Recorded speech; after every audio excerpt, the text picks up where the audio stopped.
That's fine. I'll do a shouldn't miss too much. The -1, right? That means this is my step.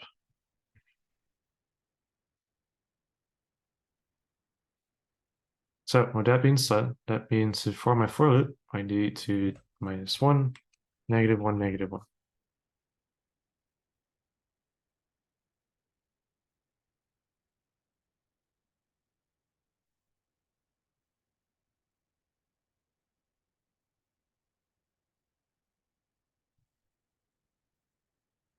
There you go. I went backwards from here. I'll make this a different number so it's a bit more clear. Right? I start from the back and went all the way down to the front. If you need to reverse something, right? Like you can sort, but sorting doesn't really help too much. If you know how to reverse the list, that's good. But if you don't know how to reverse, it's fine. I believe to sort the built-ins would be, I believe you have reversed and you have sorted with reverse equals true. You have dot sort with reverse equals true, I believe. Right? But I'll talk about that when we hit when I talk about list methods. It's not how many -1s, but what values I need to define for my my start, stop, and end. So with my with any list, right? If I want to go backwards, I need to start at I need to start at this value, right? The D. The last value in any list is length -1. So my start value, right? This is my start, needs to be length -1. To go backwards, right? I need to go back, I need to, -1 every time. So my step also becomes -1. And I need to include 0, because that's my last index I'll hit. So the number right after that in line is -1, because my stop value is not included, which is why my step is -1, my stop's -1, I start at length -1.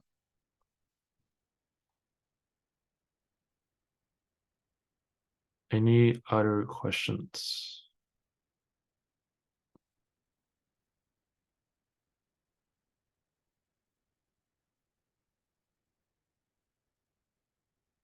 Okay, so the benefit of this loop is that you can also change the values, right? You can always change the value of the list. You can always, you can do numbers, I, and just set to whatever you want. I mean, I want to do it to be I squared.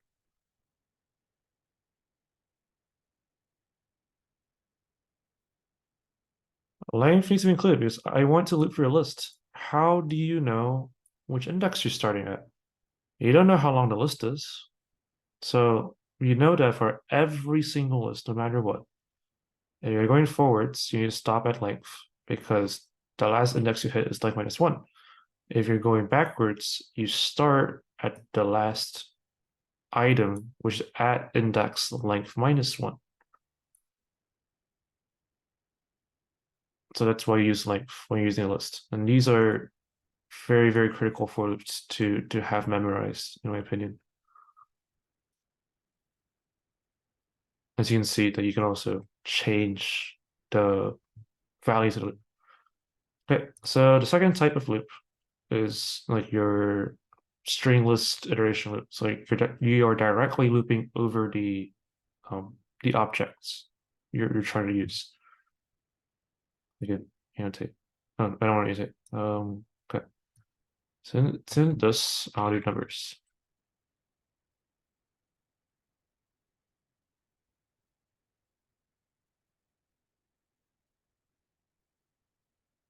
Remember this, and I get every value. So remember earlier range, right? Range produces values for me. Like when I did like range, if I did range 5, right? This produces 0, 1, 2, 3, 4, which my loop variable takes in every iteration. This time, I don't have that. I just have the list itself. So 3, 4, 7, 2, 6. So every iteration, so the first iteration, it'll take in 3, and then 4, followed by 7, and then 2, and then 6. So in this case, my loop variable directly takes in each single list list item. In this scenario, you don't care where it's located. You don't care. The location itself is not a key factor by any means. You just want to grab the item and do something to it. But remember in this case, you can't change the list. You're directly grabbing the value as your loop variable.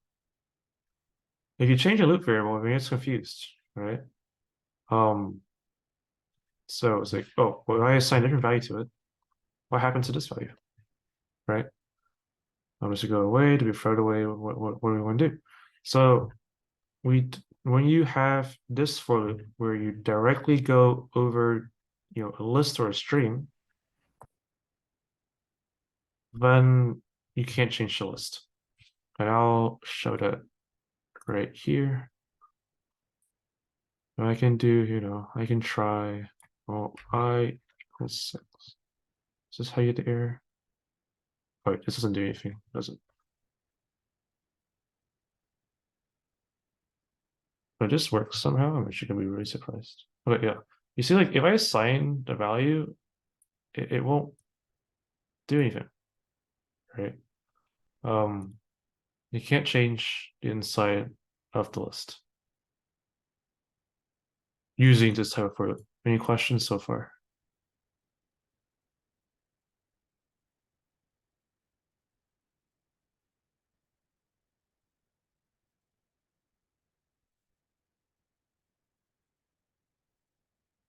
Yeah, if you have the index and the other works because you have the index, right?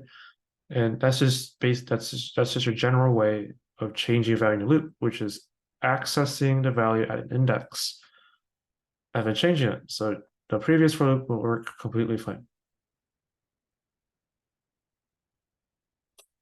Sure, I can do that. No, right? Because when you make this loop, right, it could be range, it can be whatever you want, right? I takes in the number. There's no like this value gets put into I, right? This value gets put into I. This value gets put into I. This value gets put into I. This value gets put into I. It's not gonna. There is no, oh, we're going backwards like this. There's no backwards reassignment. There's no changing. So I don't care. It doesn't care what this is, right? If I equals 9, right, and you put in 3, this 9 goes away, you have 3. And you put into 4, this goes away, and I have 4. So pre-existing numbers will never change the list. So understand that this, right, it's just a way to store stuff. It doesn't give back anything to the list you're going over. I can make some questions in Twitches. What if I did numbers I? Well, okay, remember that with I, right? If I hit any of these numbers, I'm going to get added bounce, right? Because at this point, I'm just going to, well, one, I'm pretty sure this is illegal because I'm looping over it. Yeah. Oh, which I'm curious, does this change?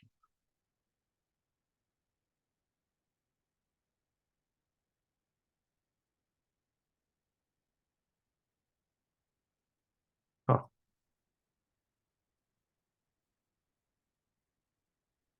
okay, I didn't know that was a thing. I guess you can change. That's awkward. What am I thinking about that?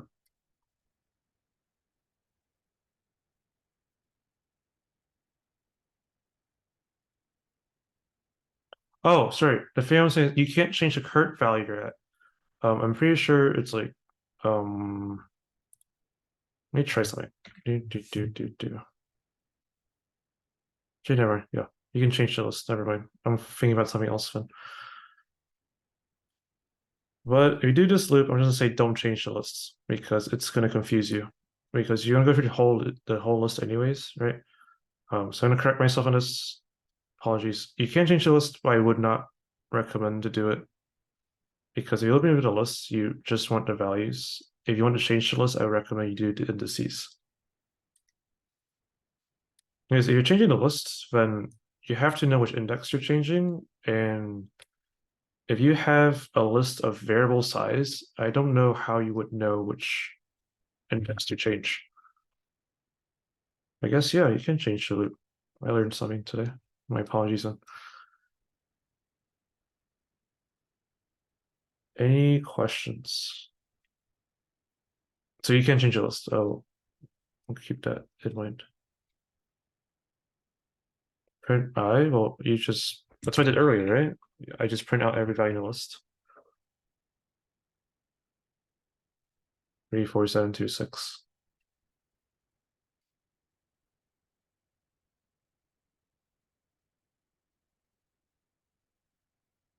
I really have to understand this variable stores each value from whatever list string range you get.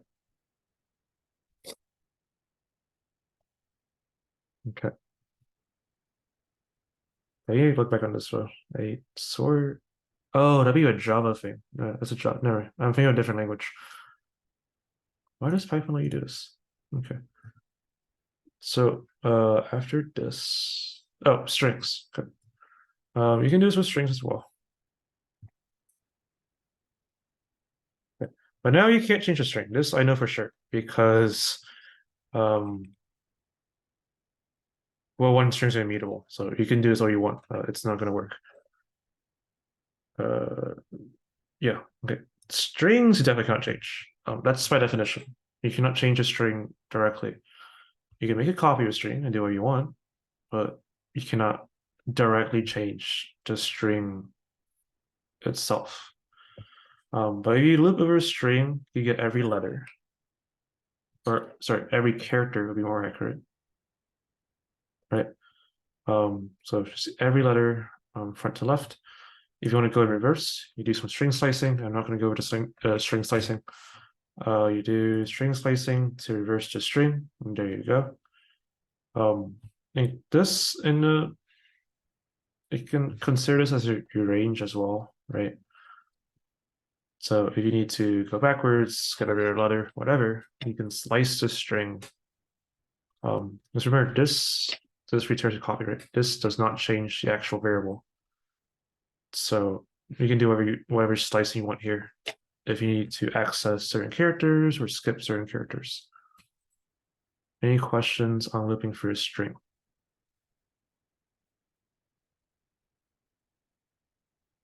The I equals 9 is nothing. It's just there because I had it there for a previous question. You can ignore this. Here, I'll just do this.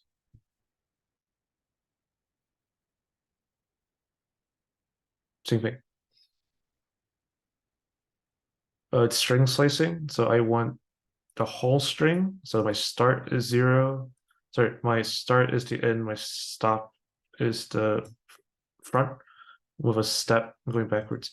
I will not be going over string slicing though. Well, weirdly, I'll be going over list slicing later, so maybe it'll make sense later into the review.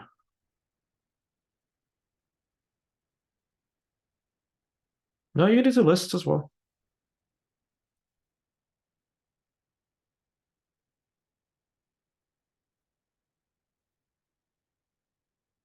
The kinds of questions would be asked about in terms of loops.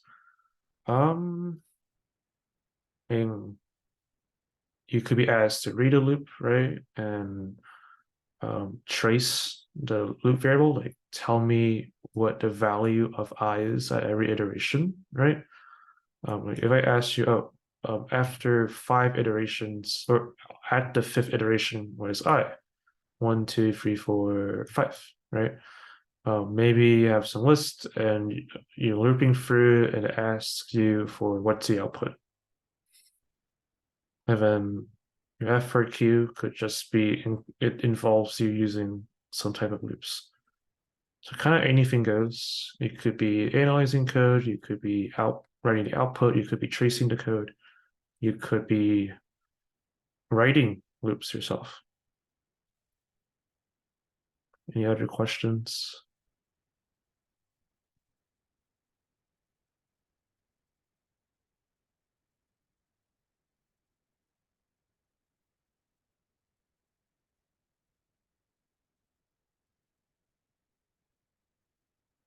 All right, so uh, break and continue. Go over break and continue, and just as for loops, because it applies to both.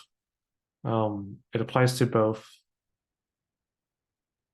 for and while loops.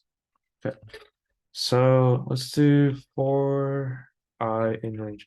Also, the loop variable doesn't need to be called I. It's just like convention, I guess. Like you'll see I, J, K a lot, A and B, row and column. I guess like people do that a lot, and then when they teach it, they teach the same way, so it's picked up over and over again. But you can name this variable you want. It just has to follow normal variable naming conventions. Right, so let's do range 11, right? And I print I. Gee, let's see a little fancy. I'm gonna do I of separator of end type, right?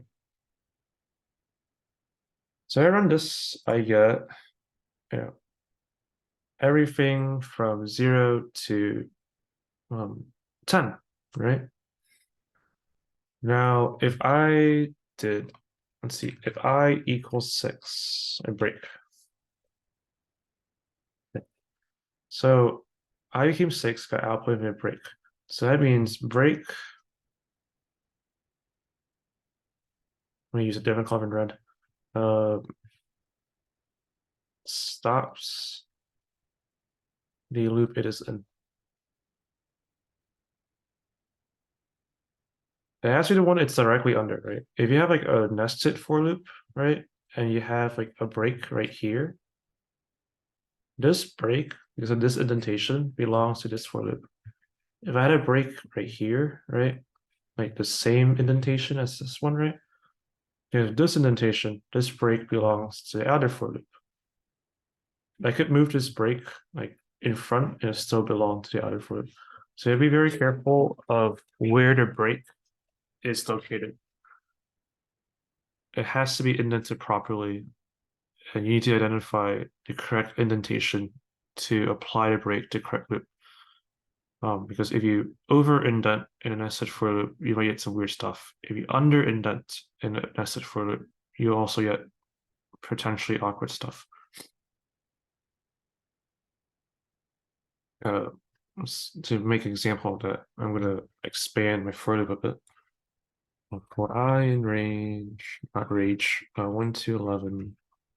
For J in range, let's do 1 to 11, right?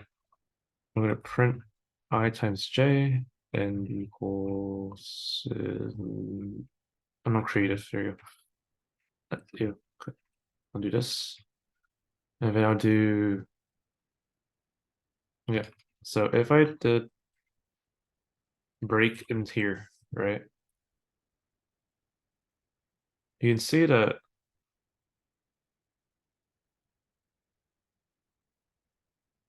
let's do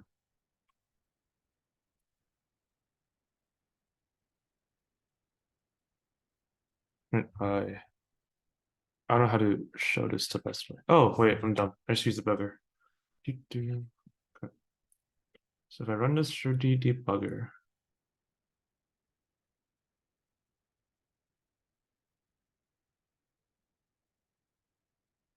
oh, I need to set breakpoint. Okay, so currently on this line, right? The high line. If I step in, right, I'm at J. I step into the print, and then I break. the break exits the inner for loop, right? You can see it skipped every other iteration for loop. It's on a print right now. It goes back to I. And this goes back and forth the entire time. So outer loop, inner loop, print, break, exits the inner loop. And this goes all the way until I get the last number. But if I have this break outside, you can see my print is already call code to be faded away because this won't be reached. And to solve that, I'm going to put this above. Actually, I'll make a point, keep it there. Run the buck. Right. So I'm currently at the outer loop. I step in, this is my inner loop, and then now I print, go back inside the inner loop, rinse and repeat. I should in at 10, right? Now with my final number output, right? You see my J is 10, right? If I step, it goes to break, because I'm done with this inner loop, right? And now I break and it ends the program. It ends this outer loop, so it exits out. Wait, you can't see my mouse. This break, right, exits the outer loop. So this whole thing stops and it goes right here, but there's no code here, no code. So my program just ends.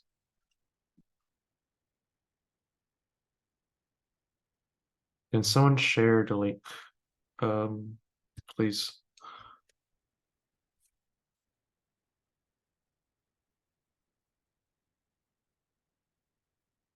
Thank you. All right, so good. So any questions on break?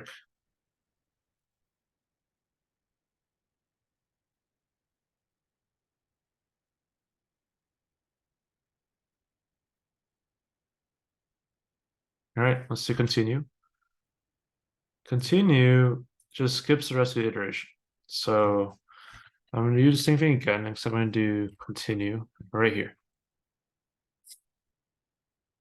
And continue, if I can, right?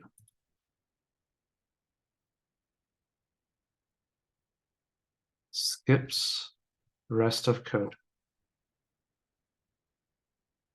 Goes straight to next iteration.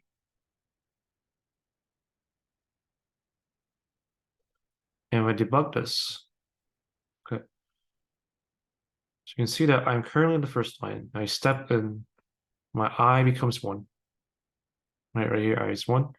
Now I process J, right? So J is 1, yay. Hit continue. And you can see that this line got entirely skipped, right? So this continue goes right back here. So anything below gets skipped. But not this print statement, right, is outside of for loop. So you would see that it won't be affected. So you can see it's back and forth, right? This one more. Okay. And then it goes out and it goes back down to print. And then this process rinse and repeats itself. I'm not going to go through the entire thing, but you get the idea. Any questions about continue?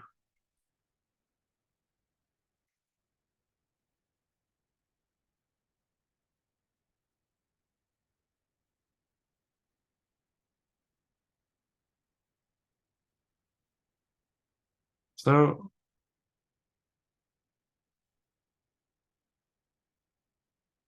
using a more like an actual example, sure. A certain lab has you cough pick Latin. A certain lab has you, loop until you hit something, right? Let's I'm gonna do something similar, and if I can erase this from my life. Okay. Let's say my goal is I want to let's see, I want to output every number until I hit a 2-digit number. Let's do this.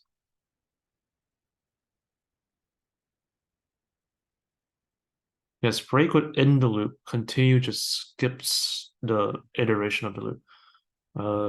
Let's do 1, 2, 3, 10, 9, 8. Okay. So let's do it.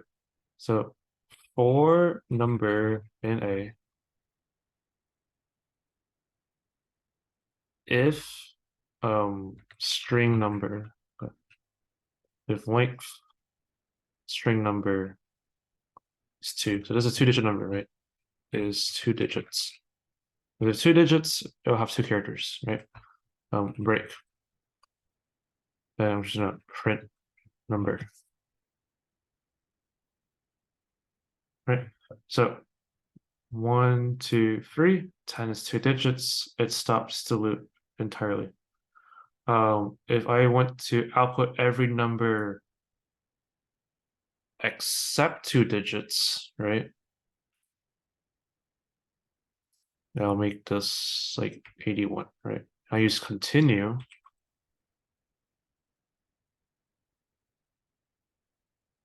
I output every single digit while skipping all of the 2-digit. So if you want to stop entirely on a condition, you can break. If you just want to ignore, like you don't want to process something, right? Do continue. Break is like an emergency stop button. It's like, ah, damn, gotta hit that stop button. But if you just want to like, I just don't want to process this number. I don't want to deal with it. I want to continue on. It's not something relevant to me. You just use continue. It's like, just pass it on. How do you get clever like that fast during exam? Um, Practice. I get asked a lot, especially in practice problems or when I'm helping people. It's like, oh, how do I debug code so fast? Or how do I know how to make a solution so fast? I've coded for 8 years. I've done Python for 8 years. So I have done these sort of problems over and over and over and over and over and over for not that long. I mean, obviously, if you start coding when you've only had 8 weeks, right? But online, you know, modern day technology is great. You can Google all sorts of practice problems. I don't recommend Zybook practice problems too much since they tend to be a bit easier than the exam problems, in my opinion. They're great for concept reinforcement, but if you need like a raw prompt where you have to be truly understanding of how to use the loop from scratch, you can Google, while loop, Python practice, right? And there are tons and tons and tons and tons and tons of practice online for you. And of course, the multi-section also has its selection of problems, but they're mixed. So they're not necessarily all loop questions or whatever. But you get to a point, like TLDR, you get to a point where you just know when you see a certain the problem presents something to you in a certain way, you just click really fast. Oh, I'm going to use this or like if I use a list, right? If I want to edit it, I'll use the for I range length, right? If I only care about the values, I'll just directly go through the list. If I have, or Lapse having a lot of splits, right? The second you see a list of inputs, you use dot split on the string. These things will just come to you the more you do them. But the point is you have to do them a lot. Continued break are only used in loops. Yes, they are only for loops. You cannot use them for if, you cannot use them for functions. You can't use them normally. Any platforms I recommend for exam prep? Not really. YouTube, big. I really love YouTube. Lots of YouTubers that do really good concept review and or practice problems. Just any sort of somewhat good looking website is probably going to give you good content. Heck, even ChatGPT to an extent, can potentially help you a bit, but you need to be careful. You have to know enough to know when it's BSing you. So maybe not the best of your best idea, but I don't know, just use whatever you can find online. But obviously, you got recordings like these, you got PT reviews, the schedule, you got the multi-section. Just use whatever you have at your disposal that is legally obtainable, right? Why length string number? If I have 2 digits, right? 2 digits is basically 2 letters, but digits applies to, and this applies to string. So I need to convert my number to a string in order to use length on it. How to type fast? Fast typing doesn't really matter. You can type really slowly in general, and you can still beat people. The main thing about the FRQs is not that you're too slow to type; it's that you're too slow to plan. Um, you know, you can think about yourself, right? But if you take a while on labs, I can almost guarantee you it's because you don't know the exact plan of what you're supposed to do, right? Most questions you go to ask a PT is, oh, how do I go from here? Is you're stuck some of your plan. Like you have your process, but there's a certain part you can't quite figure out. So you kind of need to kind of naturally understand how to put everything together. So you're not like stuttering. It's like, well, I have a for loop, what do I put next? How do I put the range? It's but if you really just want raw typing speed, I recommend you practice touch typing. But you have a week to do touch typing. That's kind of insane. Length functions can be used for anything that is an iterable. So you can use it on a list, you can use it on a string, you can use it on a tuple, you can use it on a set. I believe you can use it on a dictionary, but we're not using dictionaries, so I'm not going to go over that. For this exam, I believe you just need to use length for lists and um, strings, right? Anything else?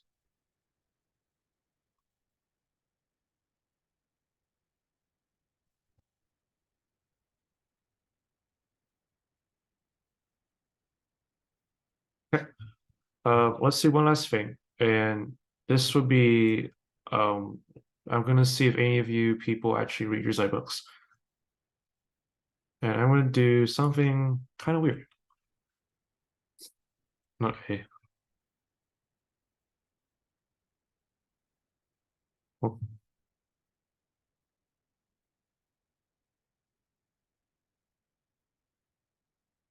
I want you to think about what this does. Uh, I'm gonna rephrase this. I want you to think about what the output of this code is. I guarantee you it's valid code, but I want you to think about what the output is. You don't have to type it out. Just think it to yourself. What would the output be? But wait, stuff where like we ask you what the output is, I believe is historically a bit on the exam quite a lot. Like code tracing, that type of stuff. Do watch out for this. Anyways, time's up. I'm gonna run this. So else can be used with loops. But the question is, the heck is the conditional, right? Because previously we did like if else, right? And this executes if above are all false, right? So if this is F, right, this is false, you run this else. But is this true or false? This is kind of awkward. Well, there's something you have to remember.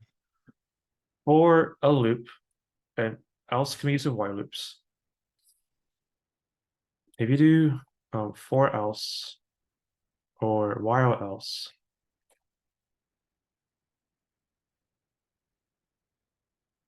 else only runs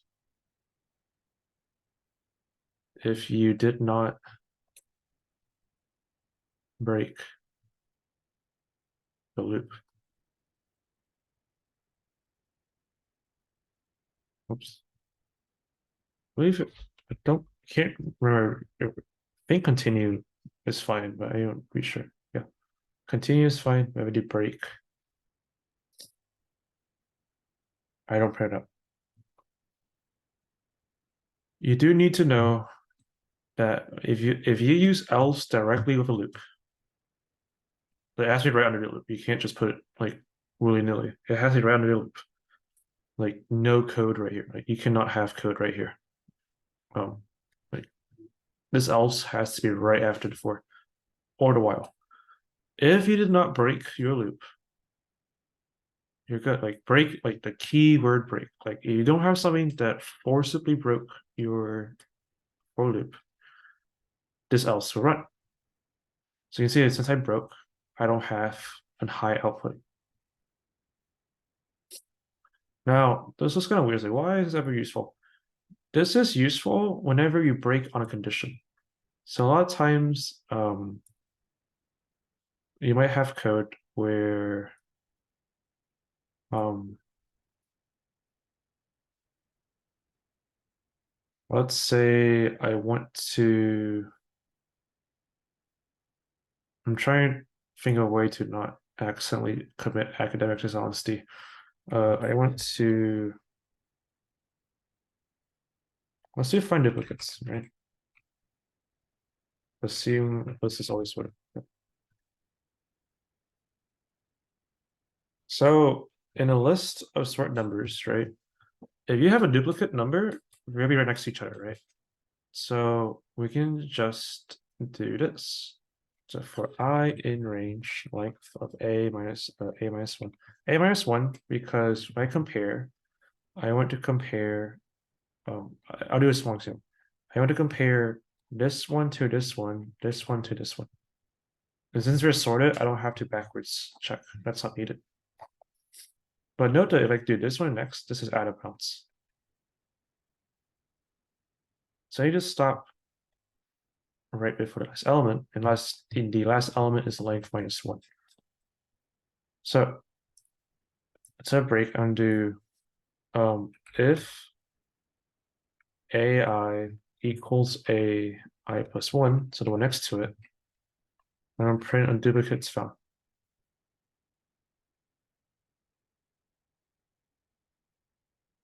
Else no duplicates. Oh, I should break. And let's run this.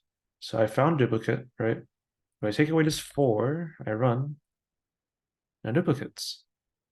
This is very neat because a lot of times you'll have something you have like, oh, you have a, you might add a flag variable, right?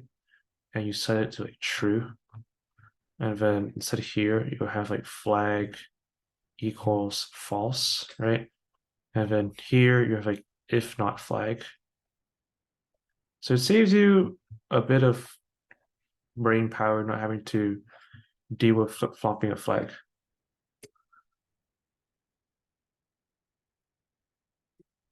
The else is triggered if you don't break. I don't want to say that the for loop generates a true false value. If you broke the loop yourself, the else would not run. If the loop was able to run through everything without being broke manually, then no, continue would not trigger it. I did it earlier. Continue does not trigger it. So continue does not break the loop. Continue just makes you go to the next loop. The next iteration. But you still did the iteration. It's just that you ended the iteration early. So continue will still let the else execute.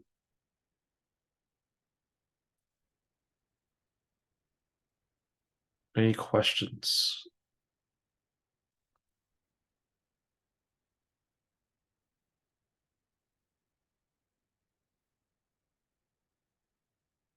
All right.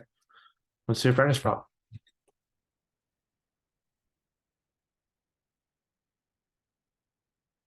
So the one I want is, wait, this is my homework. Homework due tonight. I should do that sometime. Dun, dun, dun. I'll do it in the break. So, let me pull up Canvas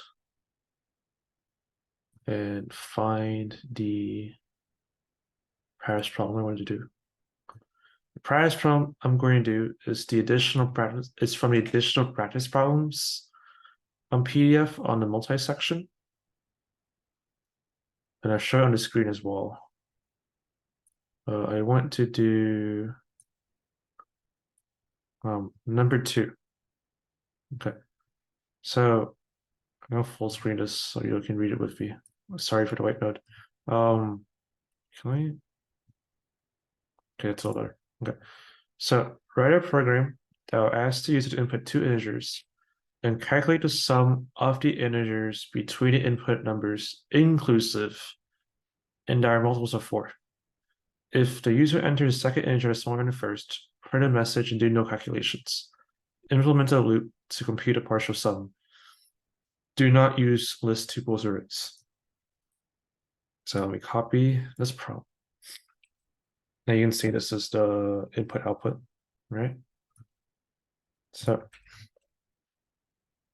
I think someone's unmuted. Please mute yourself.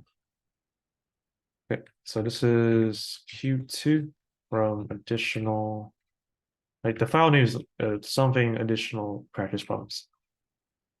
Okay. So before I start, I want to, let's not debug. I want to quickly go through how exactly I would break down this problem. Okay. So if you were here yesterday, you know I want 3 things. I want first is my input. What is my input? The second thing I want is the process. I went a little fast because I just want to focus before, but the third part is the output. Okay. So the input, which I made the same color as the prompt for some reason, right? So I have input 2 integers, right? So I have 2 of these inputs. You have 2 of these, right?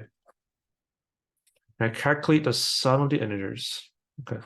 So I know my output is probably going to be a summation of some sorts, right? Summation between the input numbers inclusive. Okay. There are multiples of 4.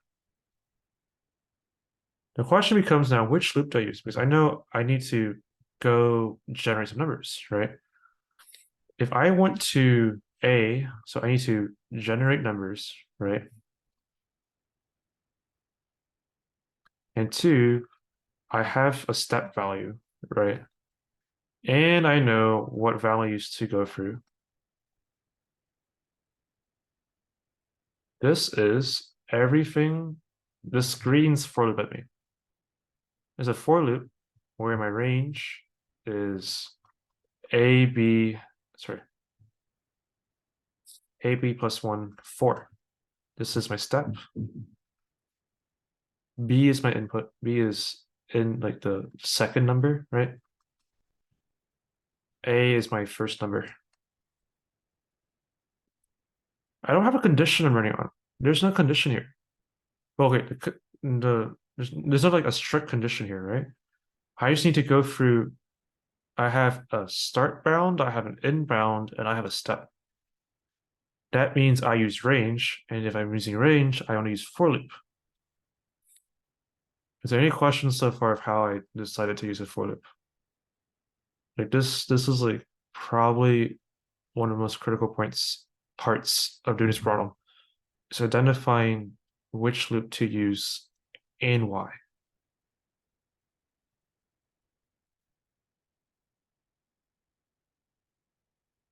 Inclusive, great question. And once it include the 2 numbers, the end by default does not include the end. If I want to include it, I need to add 1 to it.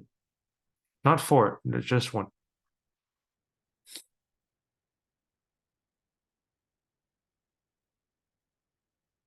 But you could add 4, but I would just add 1 to include that value.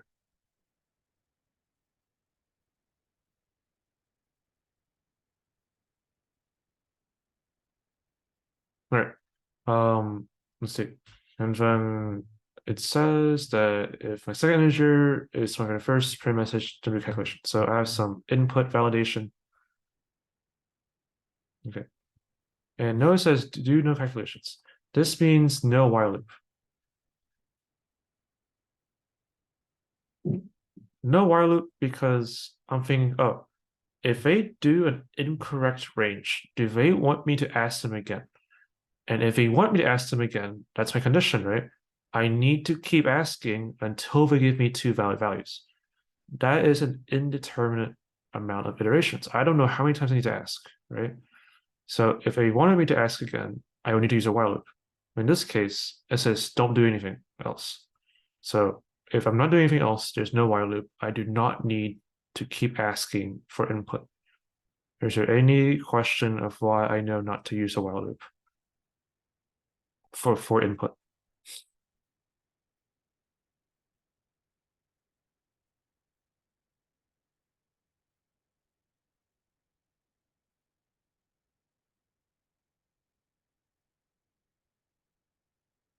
All right. Uh, so now I have everything I will need to know. So let's just make the program.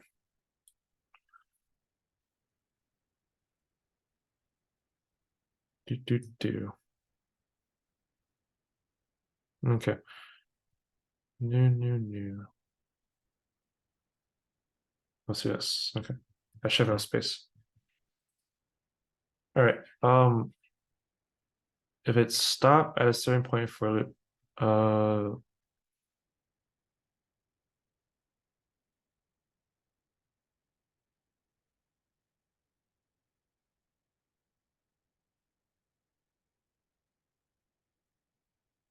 a great question. Don't I'll talk about how that works in a second. Um, there's actually two ways of doing this.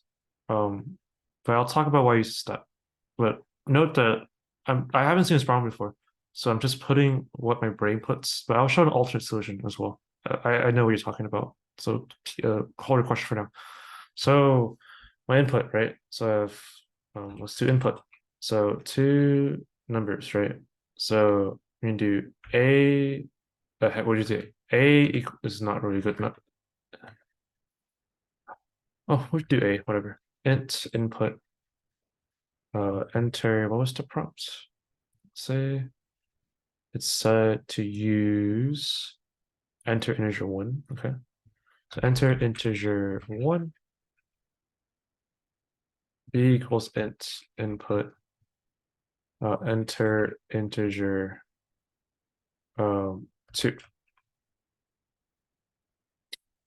Okay, so I have my two inputs, right? Now let's do a processing, right? Now the question is why did I use a step of four if my first number isn't guaranteed to be divisible by four? Well, I can make it divisible by four. Um, the way to do this is I'll do a equals a plus 4 minus a mod 4. I'll show examples of this right now. So let's say I have one, two, this is a really dark blue. Okay. 1, 2, 3, 4, right? This is my a value. So my a mod 4, and I have my, so this is, so if I do, this is 1, 2, 3, and 0, right?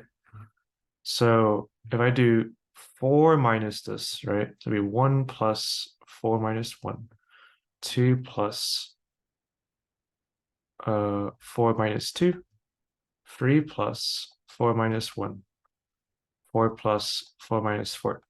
And this gives me this is 1 plus 3, right? So 4. This is 2 plus 2, 4. This is 3 plus 1, 4. This is 4 plus 0, 4.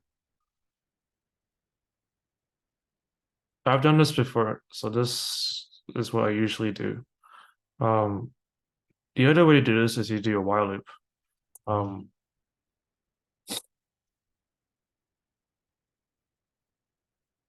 which is probably much more straightforward for most of y'all anyways. Uh, while a mod 4 not equal 0, just add 1 to a, right? So this forces a to be divisible by 4. Any questions so far?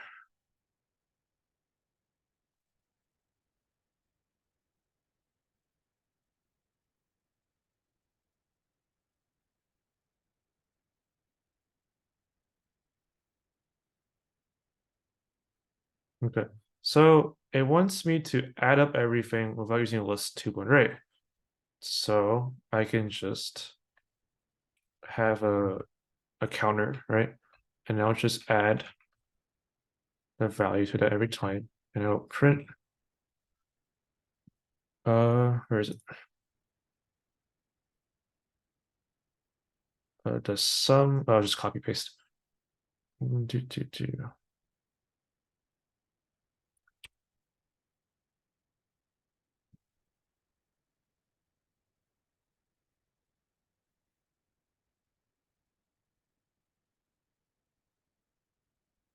That gives me a bad idea. Okay. That's not easier. Do. Actually, I'm gonna scrap this idea. I'm gonna keep this so I can show it works, but I just realized this is probably overly complicated for no reason. Because I did not foresee this happening. Uh, what do I want here? It's like total, right?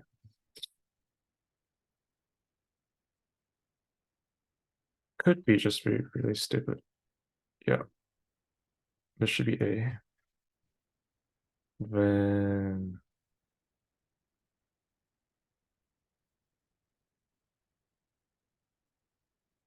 wait, hold on. Where's the readers part?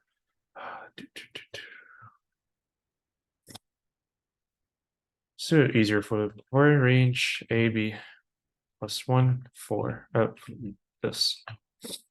If I mod 4 is not equal to 0, I continue. Actually, this is probably easier solution. I'm just gonna delete the other solution. Just ignore what I said earlier. We're gonna do total plus equals I. And I forgot to do total. Total equals 0. This should be more straightforward. 2, 12. Here we go. Okay, so I realized I actually misread this. This is multiple so far. I had an idea cooking, but I overcooked. Um, this is so much more straightforward anyways. So I have a counter. Oh, A and T. I can, okay. So I have a counter variable, right? And I only want divisible by 4, right? So this is my start. This is my last number, right? If I add 1, so it's included. Now, if it's not divisible by 4, I skip, so I don't care, right? Um, I just add I and then boop. On an FRQ, right?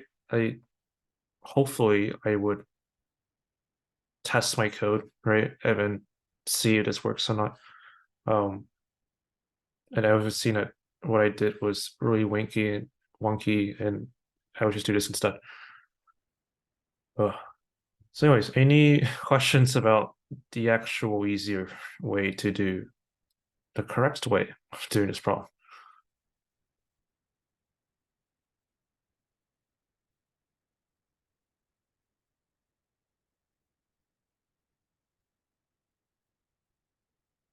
I wasn't kidding when I said I haven't seen this problem yet. Yeah, I actually got it wrong. It's a little embarrassing, but oh well. All right. It's no more questions. I will. Well, I need a sum, right? I need a sum. So I'll just have a variable to hold a sum for me. The counter is there because the prompt asked for it.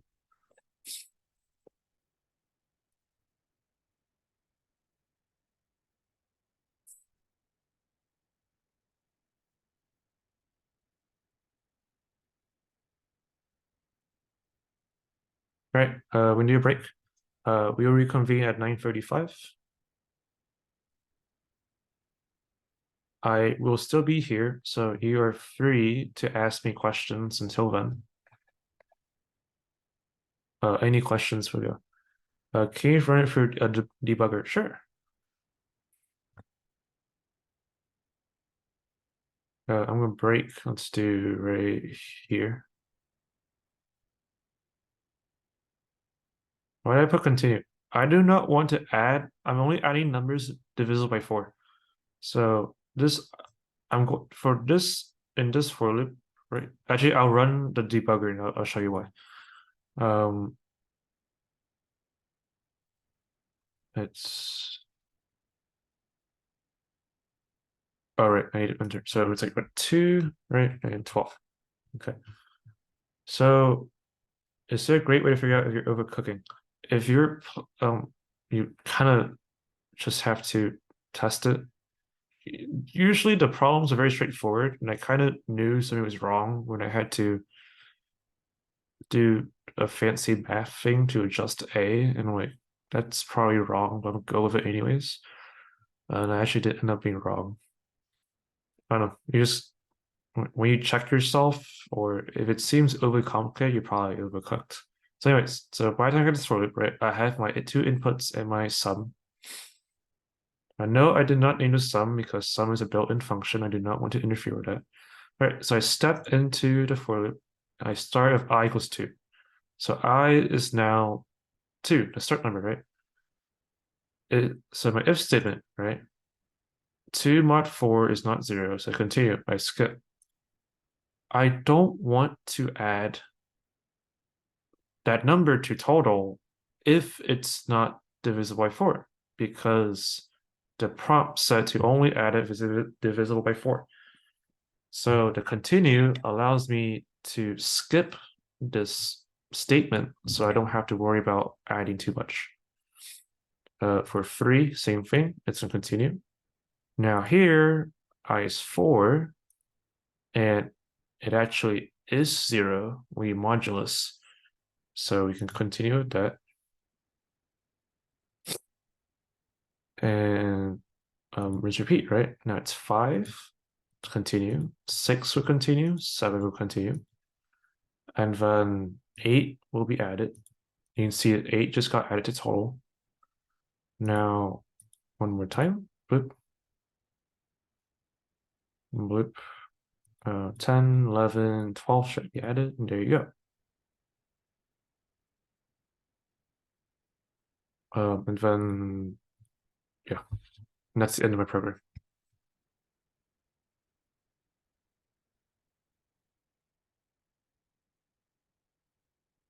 I've got 4 more minutes before I continue on with, oh, by the way, I'm done with for loops. The next topic is while loops.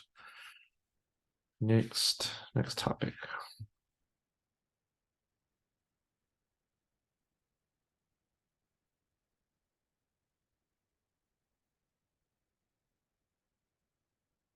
Basics for loop. I'll do like a really quick TLDR. If you know exactly how many values, but if you're generating numbers, right? Like if you're asking you to add up every number between A and B or something like that, right? If you're generating numbers, or you know exactly how many numbers you or how many values you do, right? Like you're going over a list or a string, right? Where you have the length function to help you. You want to use a for loop. If you're running purely on a condition, like you have no, you cannot, you don't have a concrete way of being able to calculate the exact number of iterations, right? You're just doing something like input, right? You keep asking for input, turns out input. You don't know how many times it runs, so you do while loop. So for loop, if you know how many times you're running, so you're going over a list or a string, or if the prompt wants you to generate values yourself. So you want to use the range function for that. And if you're using range, you'll use a for loop. This session does cover nested. It's implied with the 2D list, looping for 2D list, which is near the end of the session.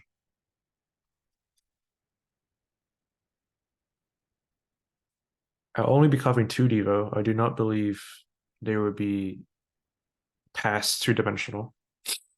The concept still applies, but I think wrapping your head around two dimensionals rough enough. And I did not remember anything past two. Oh, there could be more than 2 dimensions, but no. Well. A multiple of 4 has to be divisible by 4. So 4, 8, 12, 16.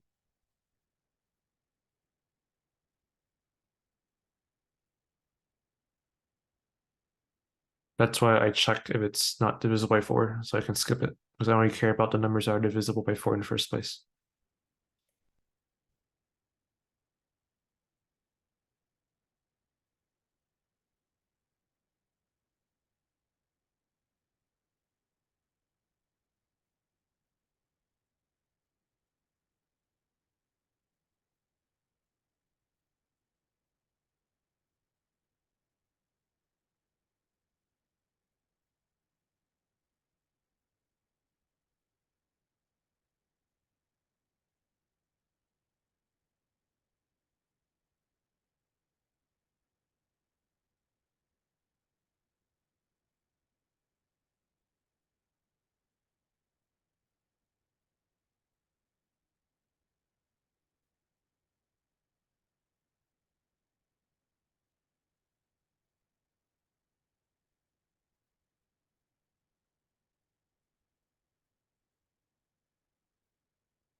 Oh, I'm Max muted. Yeah, I'll talk about comments later. Uh, I kind of want to go fast so I can focus on the loop, but I'll do a little more in depth about the commenting when we get to the end. I do the like 5 or 6 practice problems in a row.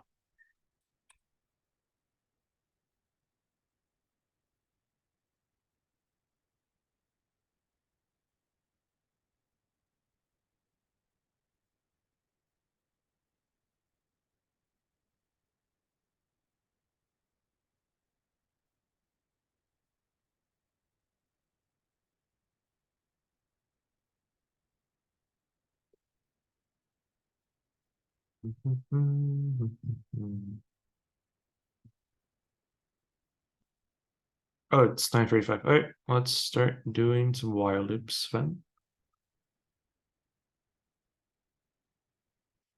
What have we gone so far? I just finished everything but for loops. We're currently about to start while loops.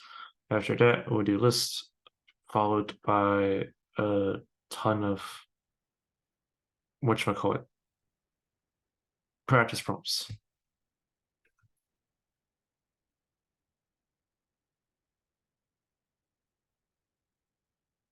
Let me do something real quick.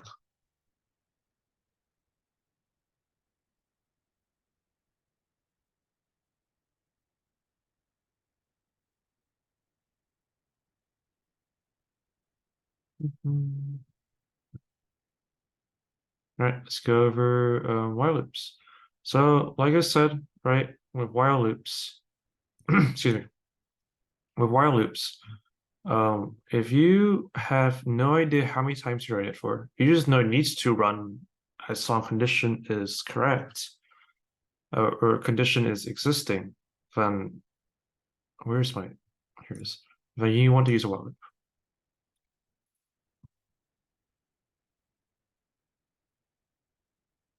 So if you can reword your while loop as a for loop, you probably want to use a for loop, right? Like while I'm not done running, right? If you know how many laps you're supposed to run, you might want to just use a for loop, right? And count how many laps. It's like swimming, right? You count how many laps and you stop when you hit the last lap, right? Well, let's say um you drive until you're out of fuel, right? And let's say you don't know how much fuel you have, you don't know the miles per gallon, right? And use the while loop because you have no idea how far you're gonna go. You just know that it's pedal to the gas. I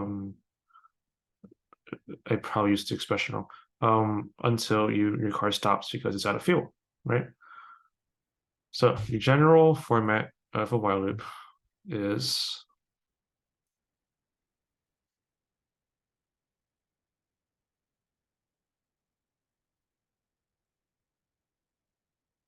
while condition. If the condition is true,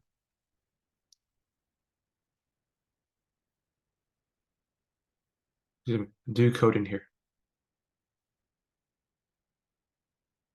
Any questions about what a while loop is and when you would use one?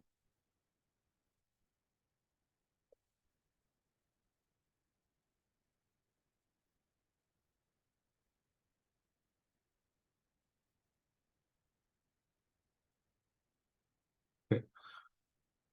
Remember that else, break, and continue work the exact same. There's no difference between for and while for break, continue, or else. I've already gone through those, and I want to spend more time on list practice problems at the end, so I'm not going to go through those again. Uh, okay, so I'm going to go through a couple usages of while loops I tend to see with your labs or uh, exam problems I've done when I was in 102 or just stuff I see when I'm grading for 102. So first one is input validation. You're to ask for input until we give you something you want, right? So let's say keep asking until I get an even number, right? Do not make the mistake of doing this.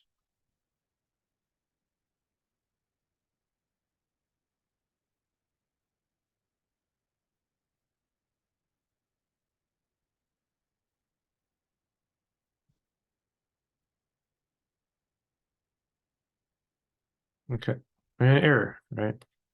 Because remember, Python executes sequentially. So it's going to go to this, it's going to go to this line, look at this condition, and be like, the heck is n? And that is what it's telling me. It doesn't know what n is. If you have an input validation, you have to ask for the input first and then do the while loop. So for input validation, ask for input and then validate. It's like if you're going through security, right? They're not going to scan you. They're not going to say anything about you until you actually go through the scanner, right? Or if you go to a restaurant for the first time, your food is not made already for you, right? They're not already checking anything for you because they don't know what you want.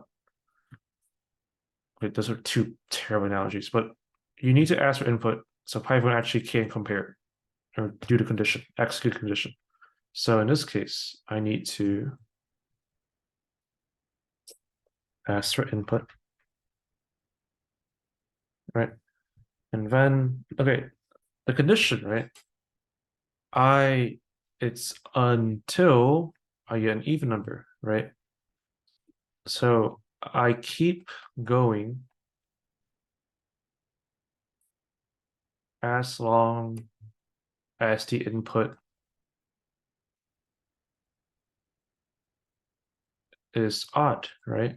This is until, so I want the reverse of this, right? The reverse of even odd. So for odd, this means my n mod 2 is 1, or in this case, not 0, which is both the same thing. Um, so that's why I chose this as my condition. Is there any question of why I chose this as my condition over n mod 2 equal 0?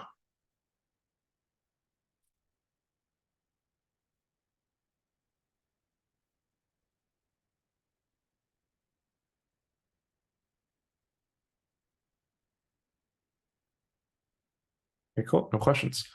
Um, So obviously I have a while loop, right? Now, how do I get out? The question is, how do I get out, right? You need to, the way out is to have this be false, right? But the only way this reevaluates to false if it's, so this is a constant, right? Let me erase that. This is a constant, right? The 2 is constant, the 0 is a constant. This n is a literal variable, right? So the only way this changes is if n changes.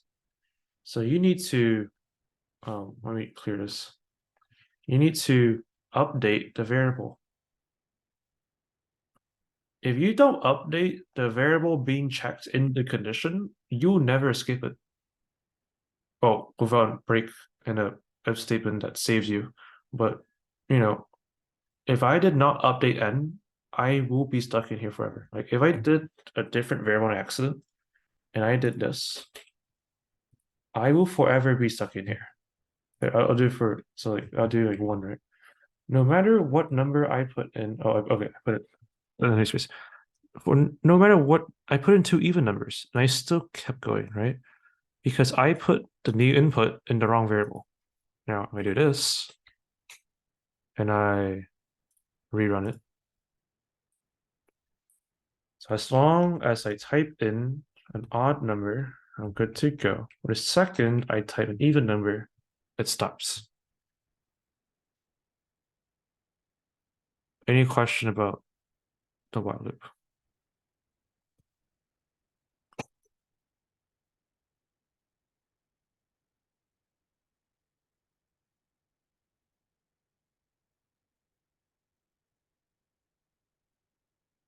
So if you're evaluating input and you need to do something until you get the right input you want, right? Use a while loop. Just keep asking and asking and asking and asking and asking with a while loop until you get the value you want.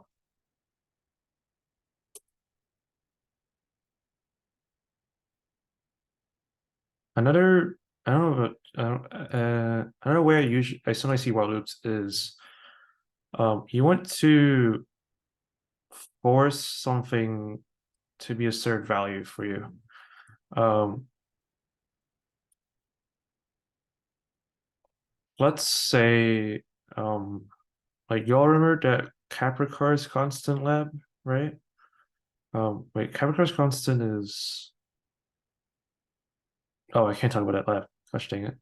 Um, I think is it due for you? No, some of y'all might have it still up. Never mind, I can't talk about that one.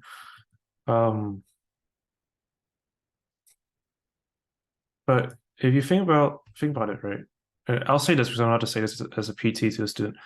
If you think about padding your number, right?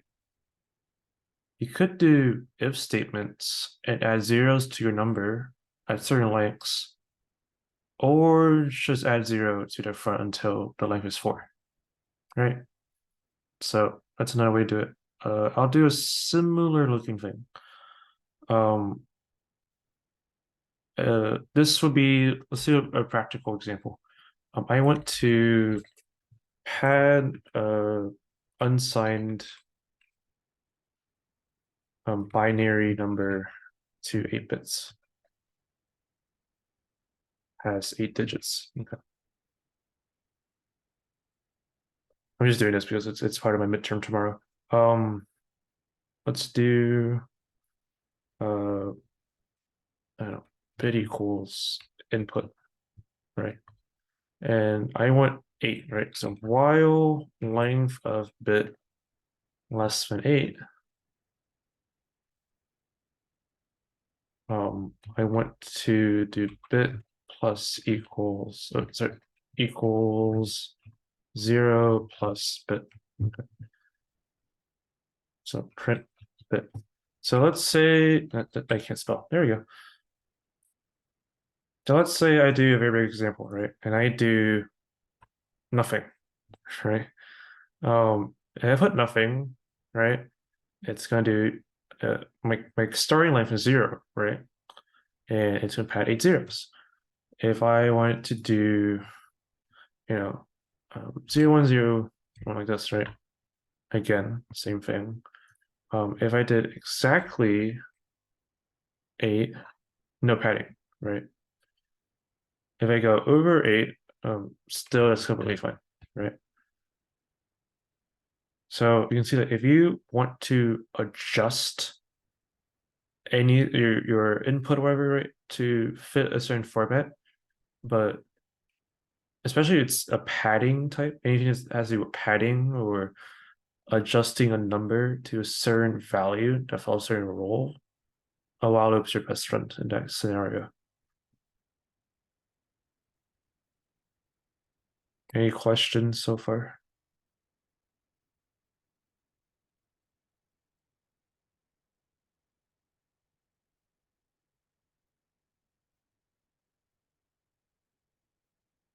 There's not much when we talk about while loops since it's sort of just a condition. It's just based on condition, you run everything else. All right. In that case, let's do a practice problem. And surely this time I get it right the first time.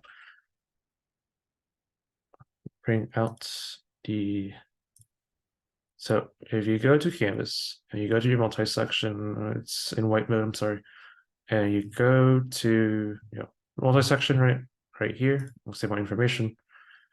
And okay, so I'm going to go to this one for this problem. And I have question 3. Okay. Um,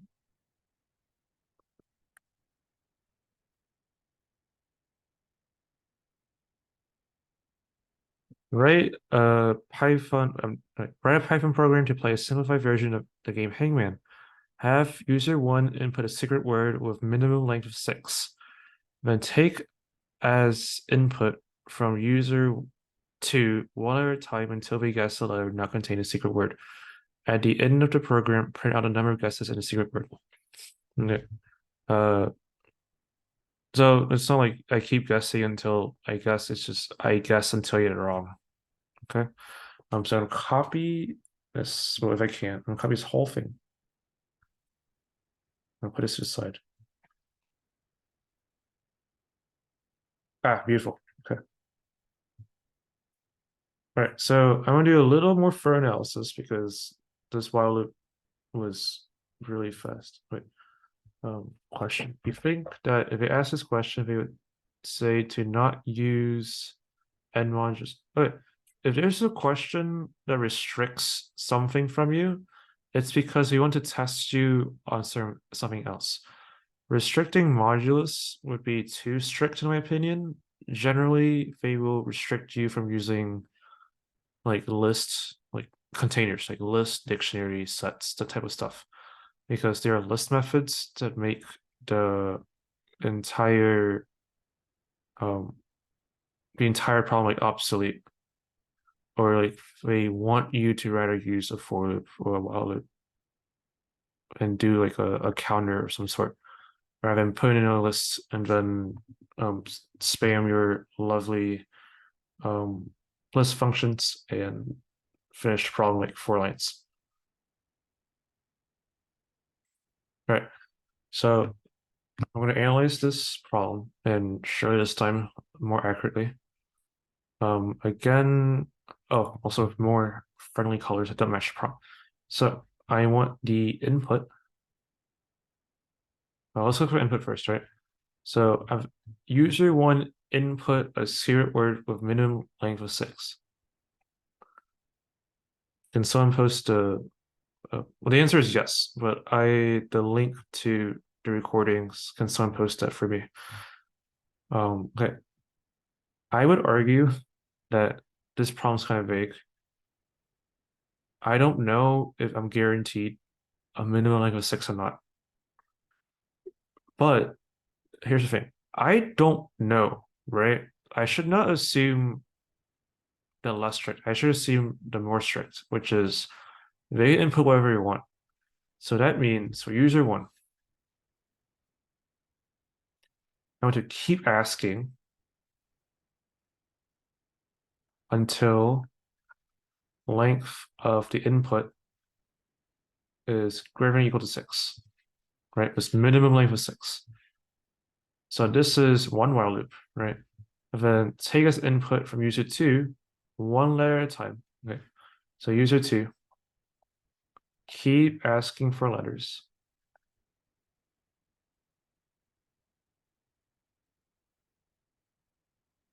until we guess a letter in sequence, right? Until they guess wrong. Okay.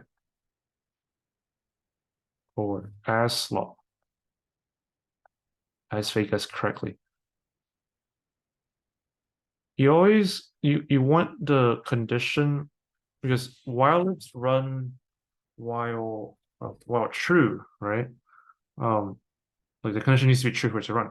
So you want to reformat the condition so that I keep doing this while this is true. And this is a more straightforward way of making the correct a correct conditional. While length input not equal 6, keep asking input. No, while the length input is less than 6, right? 7, the length of 7 is valid, but the minimum is 6. So it's as long as at least 6 characters long, I'm good to go. All right, so that's my input. My process, right? I'm just gonna check if letter in word, right? Letter in word, this is like a conditional. This is like this part right here. And then I want the number of guesses in a secret word, right? So I need a counter variable to count iterations in user 2 while loop. Because every time I ask, right, is an iteration of while loop. And then my output, right, is this number of guesses in a word. So it'll be the user 1 input, right, will be my output, and my guesses, my counter, will also be my output. Any questions so far?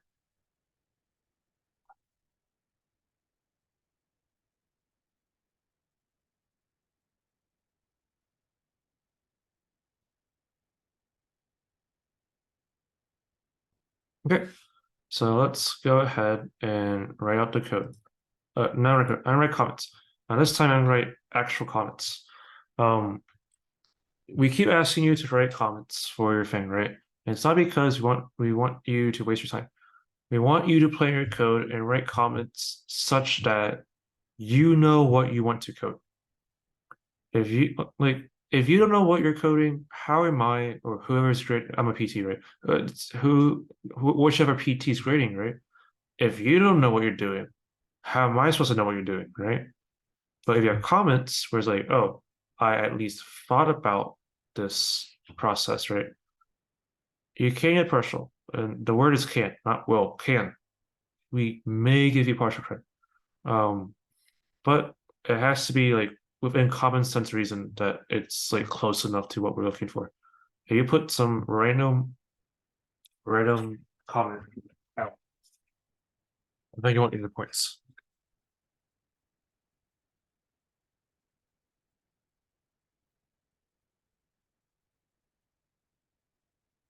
So I need some water. Also, if you have precise, like you don't want to reiterate the instruction, right? You want to be very precise about what the section code is doing.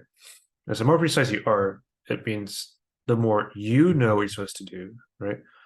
So if I told you to drive a car and you told me, yes, I would drive the car, that doesn't give me anything, right? Like you would say, open the door, put in the keys, put into drive, um, take off the brake, right? The handbrake, pull it up or something, right? Close the door, put on your seatbelt, like step by step, right? So anyways, let's just start coding. So I go for my user 1 input, right? Keep asking while length is less than 6. Your comments don't have to be super accurate, like Python accurate, right? It needs to just make common sense. So remember with input validation, right? I need to ask first, then while loop after. So I'll name it word. Wait, I'll name it secret word equals input.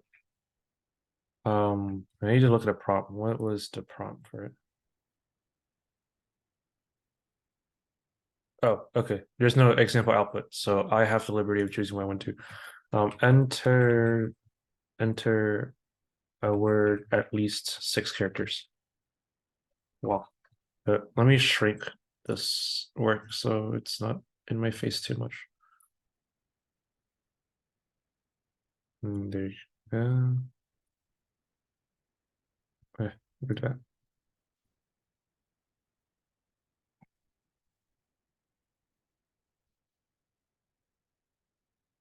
Yeah, right. So that's my initial asking for input, right?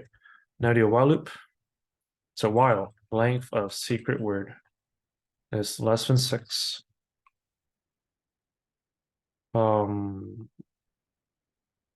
gonna keep asking again.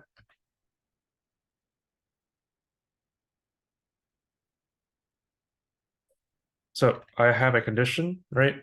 And I update the word, the variable that the condition depends on. So I am all good here. We can test this real quick, right? If I do A, B, C, D, E, that won't work. A, B, C won't work. Empty string won't work. But if I do like this, it works, right? 6 letters. So far so good. Right now, user 2 input.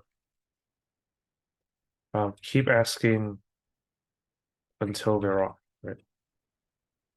So again, you have to ask for input first, then do the while loop.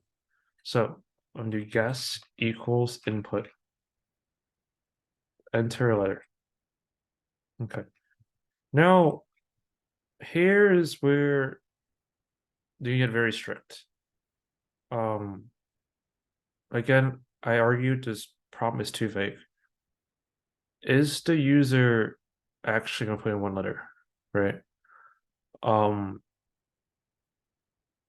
This is where I would ask the instructor or a PT, is like, can I safely assume, right? Or do I have to validate? Well, in this case, I'm going to assume worst case, and I have to even validate the guess, right? But at least it's character. We'll put it that way. It has to be a character at least, right? So 2 things, right? One is that the guess has to be a letter. So that means while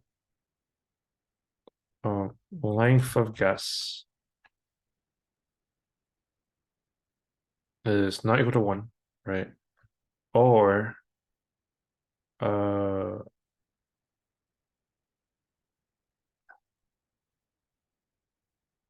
wait, hold, sorry.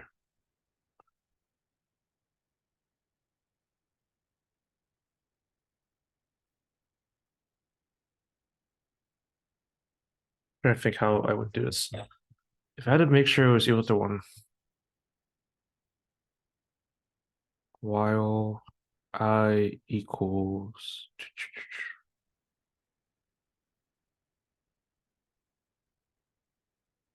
hey, I'm gonna see a video later. I don't want to think too much. Um we can come back to this. So while guess in secret word, I keep asking. But remember, I need to keep track of how many guesses, right? So keep track of guesses.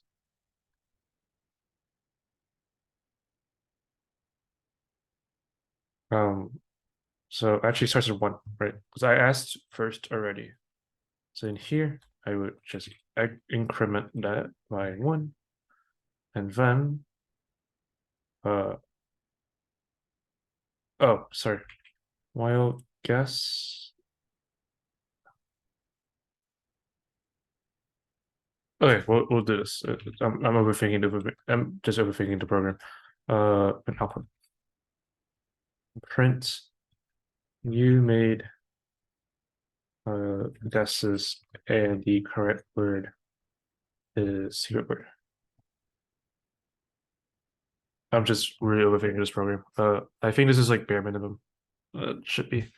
All right, so let's give this a little. Wait, did I? Okay. So let's do banana. All right. B works, A works, N works, right? So I keep pressing word, I should be fine, right? But I do like C, and there you go. I made 1, 2, 3, 4, 5, 6, 7, 8, 9. 9 guesses. And my correct word is banana. If you wanted to be really fancy, I will just put the quotes around it for true clarity.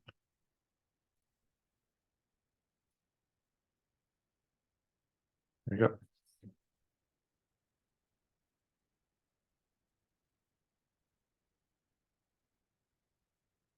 The N.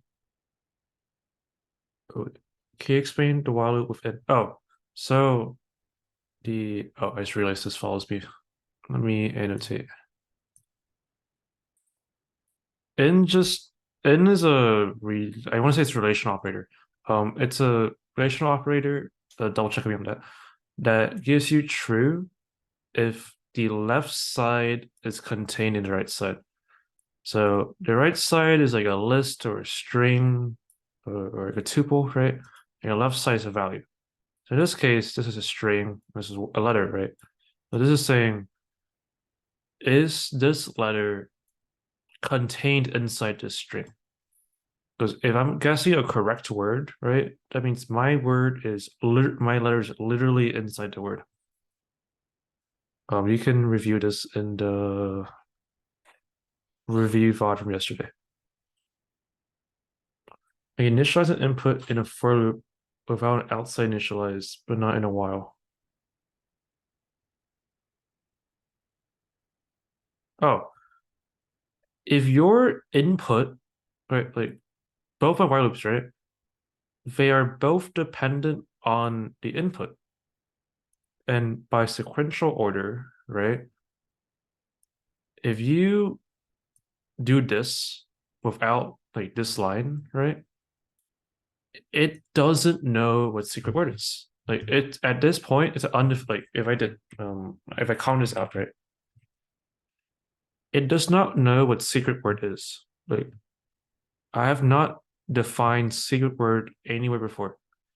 So this will give you an error, like I showed before, right? Which is why you have to define the input first, so that when it actually checks it, it's going to um it has something, an actual value, an actual variable check.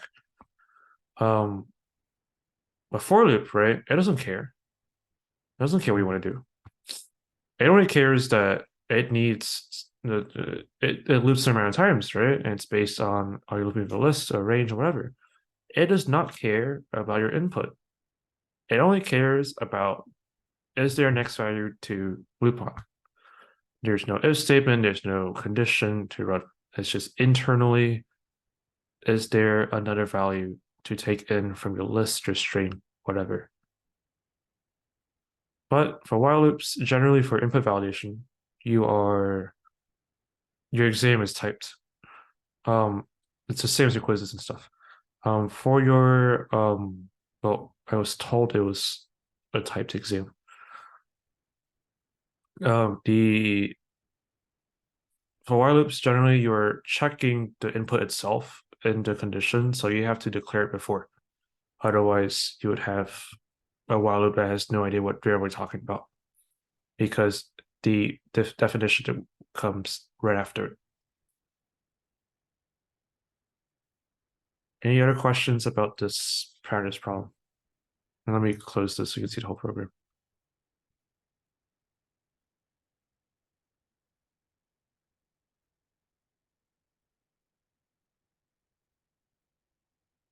Minimum of 6. So if I have a 6-letter word, I'm good to go. I want to keep asking why I do not have a word that's 6 letters or longer. So it's strictly less than, not equal to. I already made a guess. I always ask for a guess before I go into the while loop. So I start with 1 because this variable was made right before this. Like in the while loop, right? Every time I get a guess, I increment the value. But before I can go into the while loop, can you not draw on the screen, please, Fix? I really don't want to. Like if you draw on the screen, everyone can see it, so don't make a take, please. Um, what was it? I have to ask the user to make a guess first, so I have to default make it equal to one, not zero.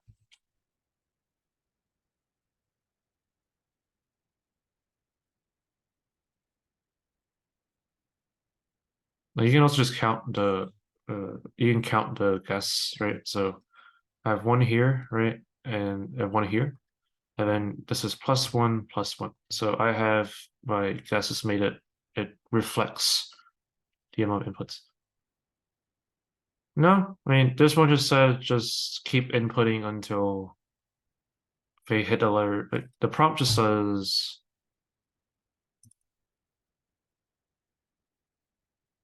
the prompt says just until you guess the letter is not in the word. So I don't need the order doesn't matter. Um,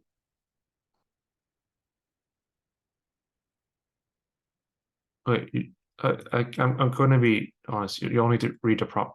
It says to only print out at the end of the program, and to end the program only when they guess an incorrect letter. And it outputs right here, never guesses in the word. So there's no distinction for correct input. Uh, the quotes I use outside are double. So I use double again. I want the text double quote, not to close the string double quote. So to prevent it from closing the string prematurely, I use a escape sequence, the backward slash, to just make it regular text.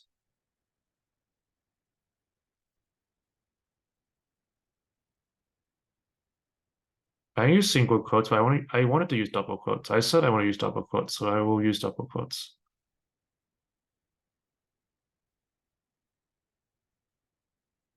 My choice was to use double quotes, so I would do what is necessary to do double quotes. Oh, on the outside, yeah. If I did, um, I mean, if I did outside, it'd still be the same thing. It doesn't matter. I mean, we can check that real quick.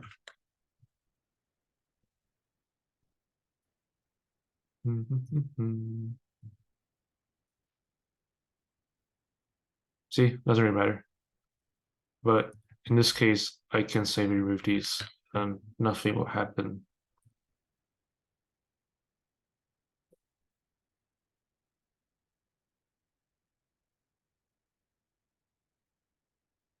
I mean, I used to for a while. Now, for for loop, right? When you use like for I in something, it's a different thing. With a for loop, the in means for every iteration, your loop variable takes in the next value in the list or the string, whatever, or the range. But when I use it as the condition, right, then this checks is this value inside of this string list, whatever. Yeah, I don't have slashes with single quotes outside, double inside. You can still do it. You're good. Any other question? Like you just need to remember that in when not used for loop is a condition. When it's used for the for loop, it is an indicator that you're using the loop variable to grab every item in the range, in the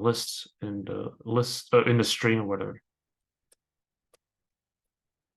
Any other questions?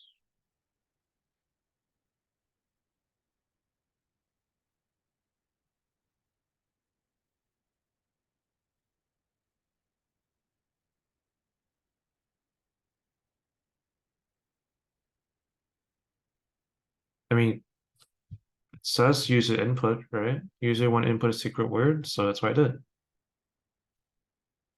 I'm not quite sure what you mean by set a secret word.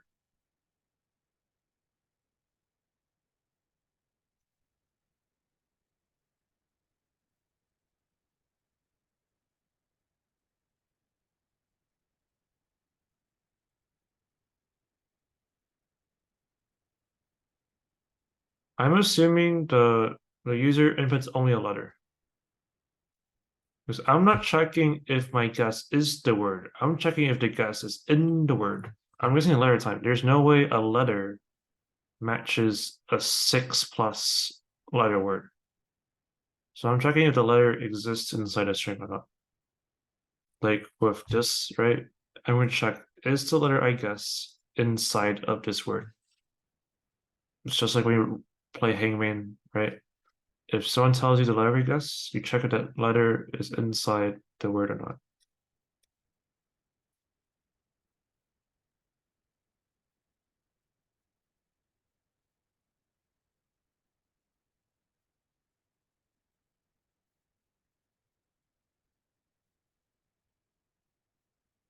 Guess is one letter. Also, I think I know what to do if my guess is, I think it's a length of guess not equal to 1. Oh, I need to go over this. I forgot to go over it last time. Okay. If length of guess not equal to 1.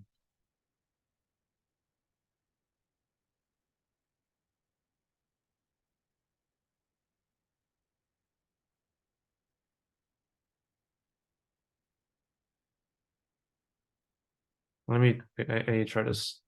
My brain's finally functioning today. A, B, C, D, E, F. Some creative as heck. A, B. We'll do C. And then I'll do like G, H. Ah, okay, yeah.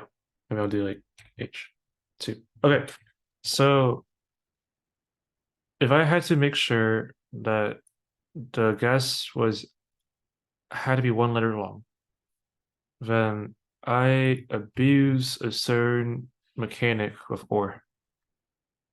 So remember that you have A or B, right? This is true if A is true or B is true, right? Well, here's the thing, right? In Python, when you do this, right? Like, even if you check yourself, right? If you see A is true, you know the statement is true already, right? You don't have to even look at B. If A is true, this whole thing is true, right? Python does the same thing. If this first value is true, it doesn't bother checking the second one. Like it does not, it does not like check at all remotely. So here's the problem, right? If my guess, let's say like I did my guess like GH, right? Well, like guess AB, right? AB is in this, right? It's right here. But it's 2 letters long, not 1. So I am told to do another letter, right? Now GH. GH is nowhere to be seen here, which means this condition is false. But Python doesn't care because this condition, right, is true. So it doesn't care about this one at all. So since this is true, it goes in here. And I have this if statement to catch invalid inputs, right? And I don't want them to increment guess because I only want to count correct guesses, right? So I will continue and skip the rest of the part. Can we see the prompt again? Sure.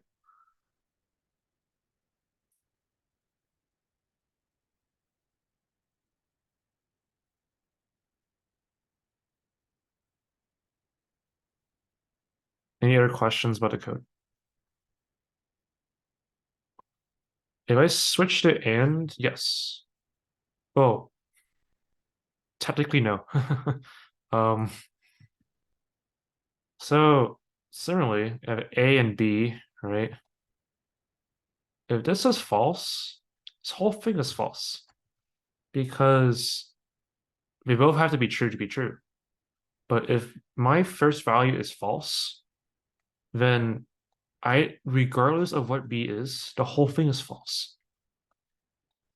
Like I don't need to check B. I know this whole thing is false. So Python actually does the same thing. If you do A and B in Python and this evaluates to false, it doesn't check B either. Now, and in this case would be incorrect because I don't want to check if it's both an invalid guess and a valid guess. By means it's in the word, right? It's like I want to keep asking if like why ask them again? I would ask them again if their guess is too long or their guess is correct. This is I would guess if it's too long or it's correct. No, that's why the or is there. Any other questions? Debugger, sure, let's do it. Someone give me a six. Sorry. I want one 5-letter word and I want a 6-letter word. Someone type it in the chat. I will have. Am I still recording? Okay. I will have student engagement today.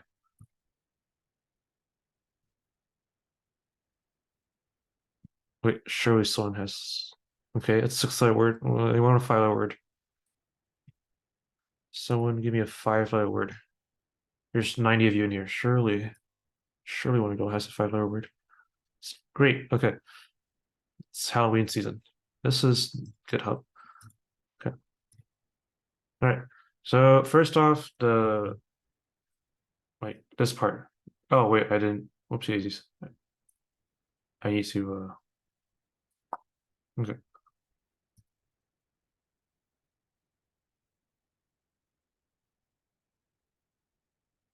Okay. I step in. I put my input.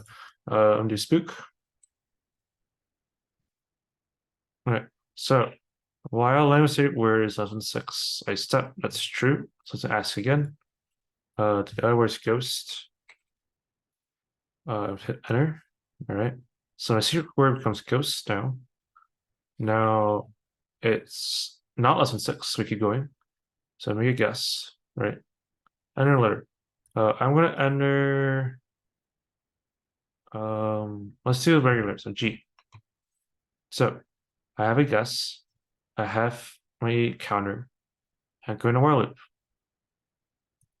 loop. So is my length more or not a single? That's incorrect. So you keep guessing, right? Let's do AB, right? Good. So here I make my guess. I increment 1 because I made another guess, right? Now I go back in because I have a 2-letter word, right? So this is true. Now is my guess 1 character? No. So I go in here. It's time to guess again. And let's do wrong letter this time. Let's do like P, right?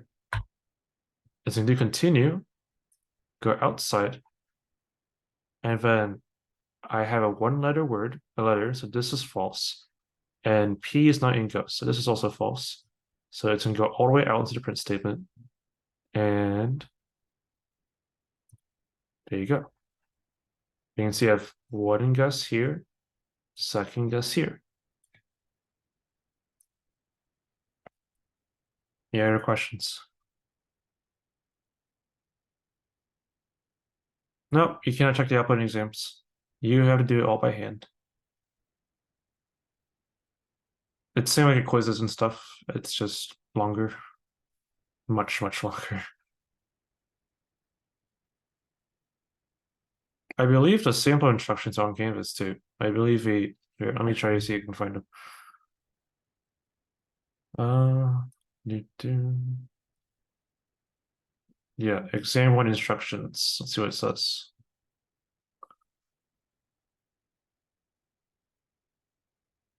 Okay, so no calculator, no phone, no Python.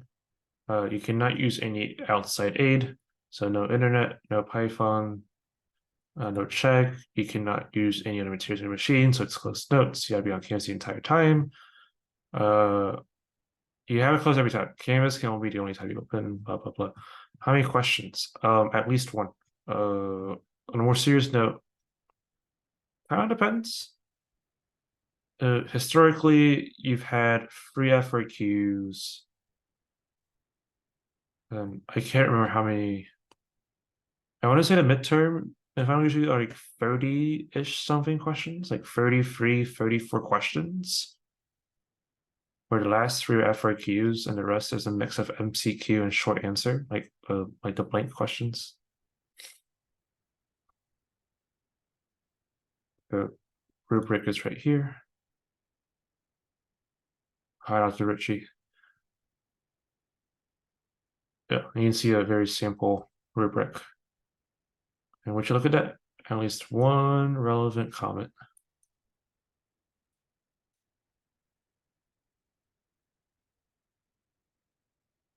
Any other questions?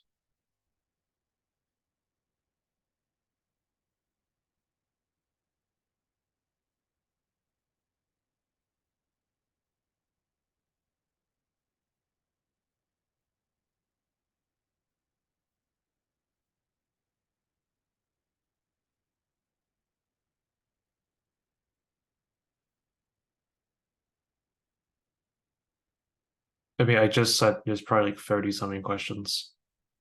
There's like 3 FAQs and 30 something MCQ, SCQs. But sure, we can do one big question, and if anything's wrong, we are going to give you a 0. It's going to be a one true false, but it's going to be like a few thousand lines of code to debug.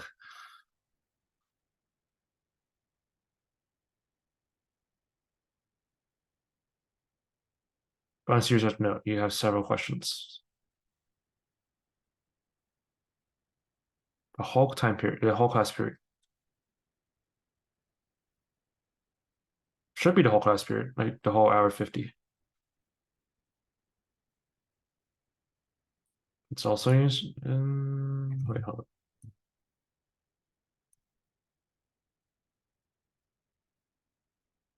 Yeah, the whole 110 minutes. Yeah, the whole time period.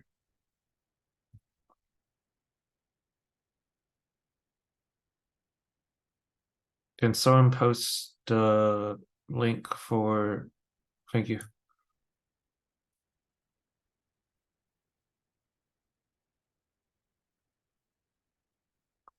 It's implied in my opinion because it has to be a letter, right? If I guess a phrase or like basically guessing a word is not a letter, right? So I would not count a guess. It's not a letter. So anything that's more than one letter, I would not count it.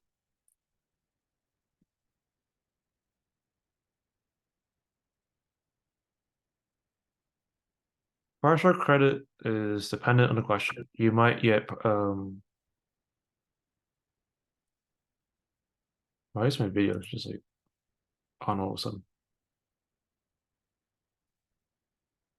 Wait. Oh, someone's talking. Please mute yourself, please. Okay. Question was, no, I mean, commons is like potentially the like if you have a big if it's a big point category, it's probably gonna have partial credit somewhere. Like let's say like the input, right? You might get partial credit for using like it might be did you use a while loop and did you use the right condition?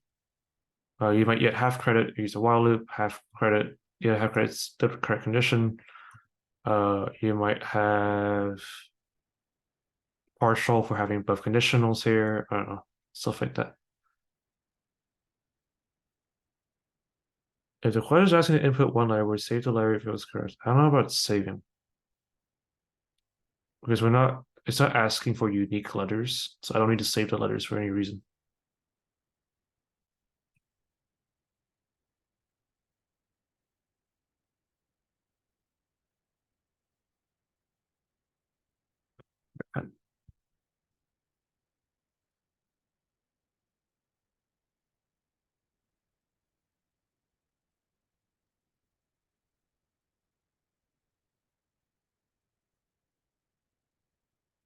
All right, let's have a small break.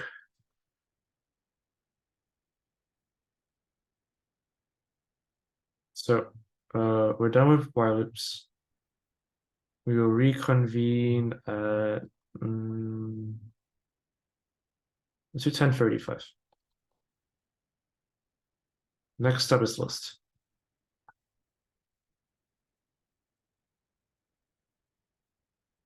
Right, 10:35. I will be sitting here answering questions you have. Otherwise, I will be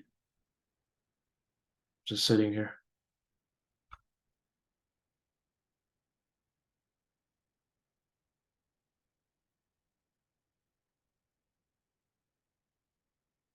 You're free to ask any questions at this point, by the way. It doesn't have to be specific to what I've covered so far.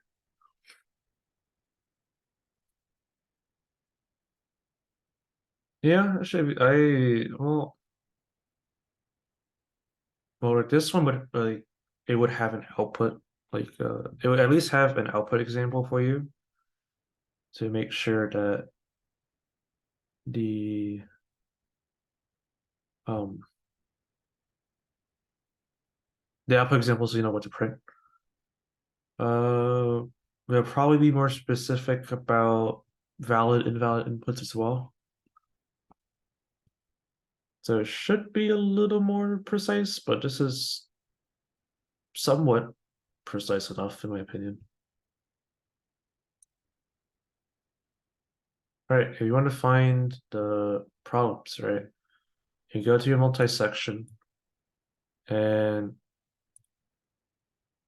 you scroll down a bit to like the welcome, right, and right here, and you have your practice problems.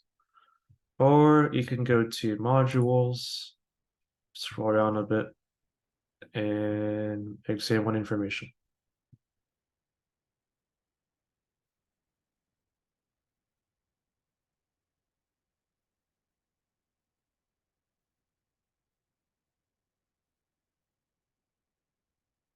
All I can really say about the Zybook quiz questions is that I don't recommend. Okay, the Zybooks probably can is like more of. This is my opinion, by the way. Um, it's more effective in your MCQ and short answer.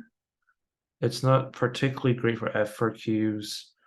Your quiz questions are all fair game. Like the content they ask and they ask, it's all fair game. I mean, we're not going to duplicate Dr. Ritchie. I highly doubt she will reuse a quiz question for an exam question. So they might be similar format, similar questions, something like that. I've seen a lot of people write functions over codes. Do I do this? We have straight order. I write functions because one, they want a code very neat, or two, they have code that gets used over and over again. Not like loop, but it gets used in different places. So you put some in a function and you call just a function, it saves you time typing. Also, your code looks much more neat. If I complete them, can I send someone to check? I don't know what the other PTs are up to. I know some other PTs are doing review problems. I don't know how many of them. On Sunday, I plan to do every single practice problem, like all three documents. I ideally, like Thursday or Friday, I'm gonna sit down and do all the practice problems myself. And I will hopefully upload that to GitHub somewhere. And I'll probably put it in the review drive. So you can probably check them against my code or just have a friend look over or ask a PT in office hours if you're available.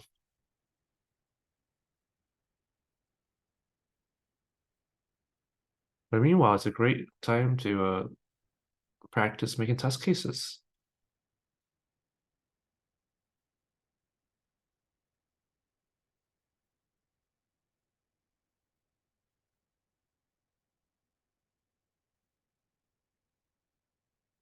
Between 100 questions. Yep. Each question is guaranteed to have sub questions. Okay, but I y'all shouldn't worry too much about how many questions there are and stuff. Just be prepared for what the question's gonna ask you. Because if you ask you 1 or 10, it doesn't matter. If you don't know the content, you're not gonna answer it correctly. you can't really rely on multiple choice process of elimination when there's a lot of like different types of questions. So a drive? It probably should be public. Let me check the Discord what link we used. In Discord, we're using the wait, where is it?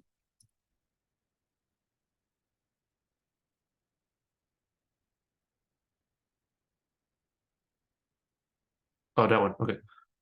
So I'll type in the chat, but if you go to the review schedule, there's a link to the tower drive as well. But the link to that drive is, and I'll put it in the chat so you can do it. I believe it has material from last year as well. I think most material on the drive is actually from last year at the moment. There's that. And how similar would tests be compared to quizzes? Well, I don't make the exams. I can't really tell. Historically, they're potentially. Wait, there's so many question types where the quizzes is kind of some formats you'll see, some you won't, and then your quizzes may depend on professor. So it's I don't want to answer the question. Paris Mountain fall break and APT. Well, I'll still be here in College Station. I lurk the Discord as per usual. So you can email me. Uh, you can hit me up on Discord, hit me on Canvas. Uh, I don't have anything Monday or Tuesday, so I'll probably be sitting around playing games or answering one or two questions. Am I a student? Yes, I'm an undergraduate student. I'm a junior. I am a multidisciplinary major mechatronics track. Actually, I have a midterm tomorrow.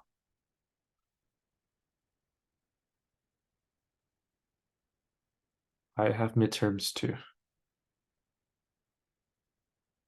No, Dr. Ritchie is not a student. She is the professor. She is the course coordinator.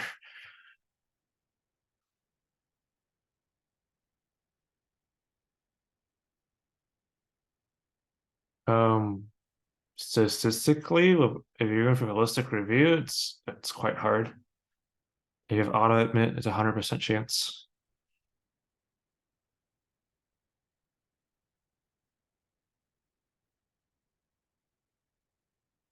Thank you. The midterm should be easy. That's why I'm actually doing a 4 hour review the night before the midterm.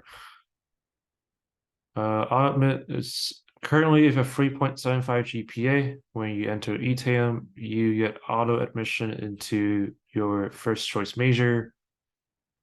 Yeah, you just guarantee your first choice major, but you should have yeah. Okay. Thank goodness I'm like really free this week. Otherwise, I would probably die doing these reviews. All right, so let's. I'm gonna post the agenda for list, and it's. I want to emphasize how much content we have to get through.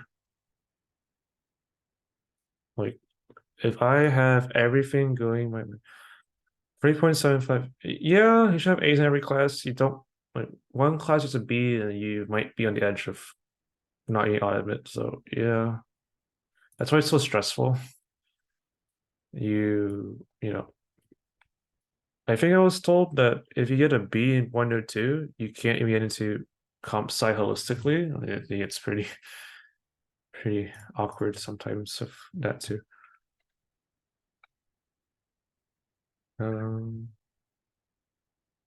all right, so there's a lot of content I have left. Like I'm going to talk about what lists are. I'm going to talk about that you can change them, and then all of these methods. I think only append. You should know what append is. You should know what split is. And by this point, you probably all know sort or sorted. The rest I'll just talk about for like lab convenience.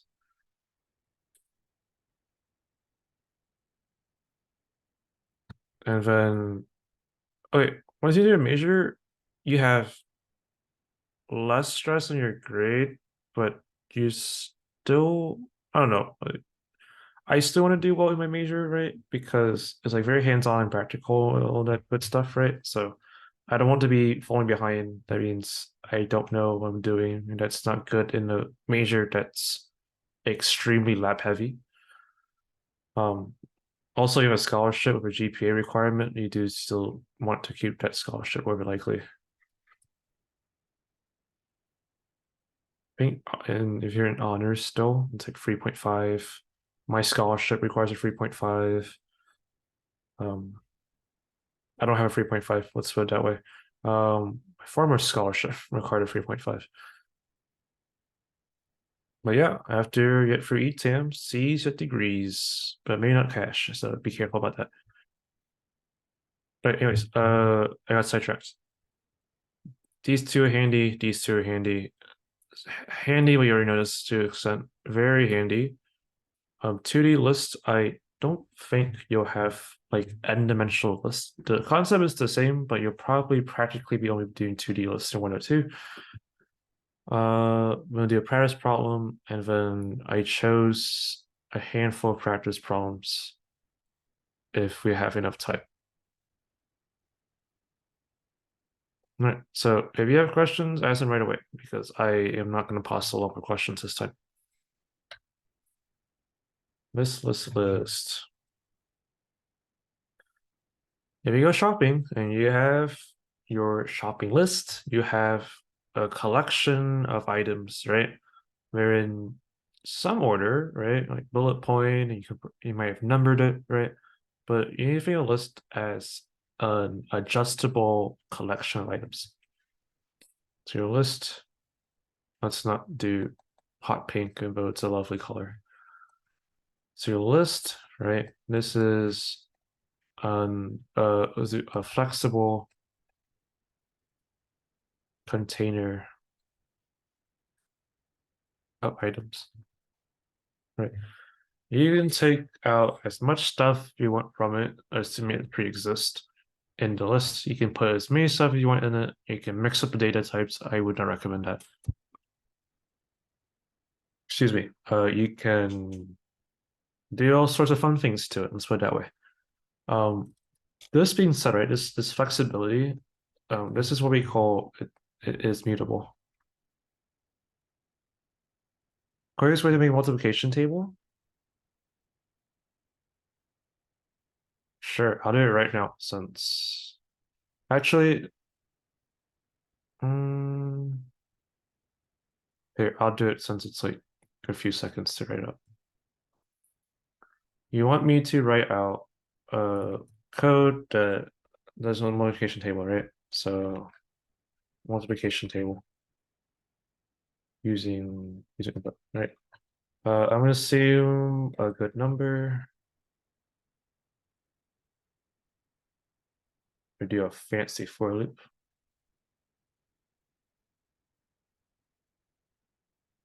No, we'll just do that. That's fine. Do 1 to see 11. I'm gonna print.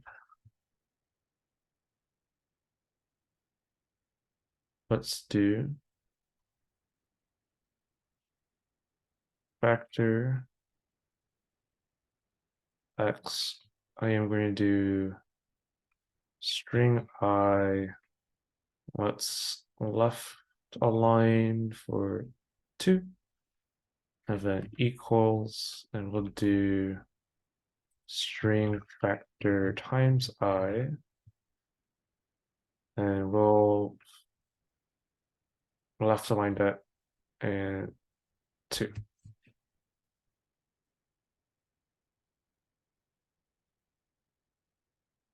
Presto, there you go. That is your beautifully formatted. But please, doing lists, let's not depart from that. All right. I'm giving you like 5 seconds to take a screenshot of this before I move on. Um,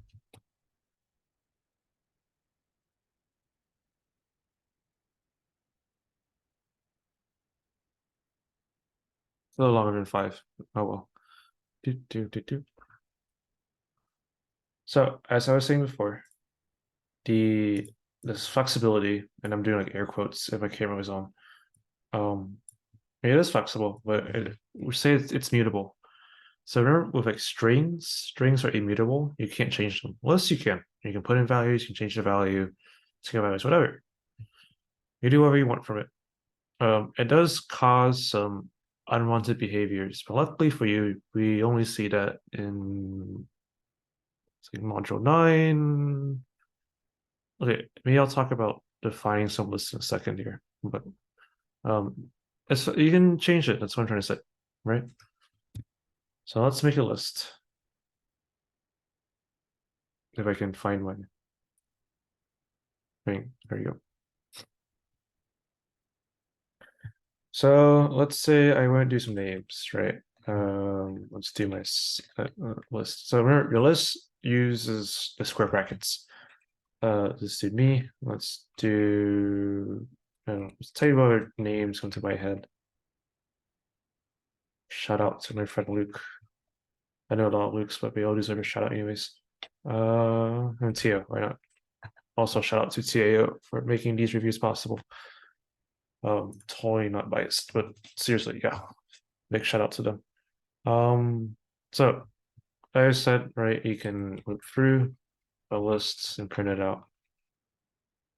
I'm not gonna run this, you should know what this runs by now. You can change values, right? So even to access a list, right? When you have your list of values, right? Remember that we start at index 0. So 0, 1, 2, 3, 4. I can print out, you know, the 0th name. I can print out the last name, right? You can do strings, you can do some slicing, right? I don't know. It's whatever your heart desires.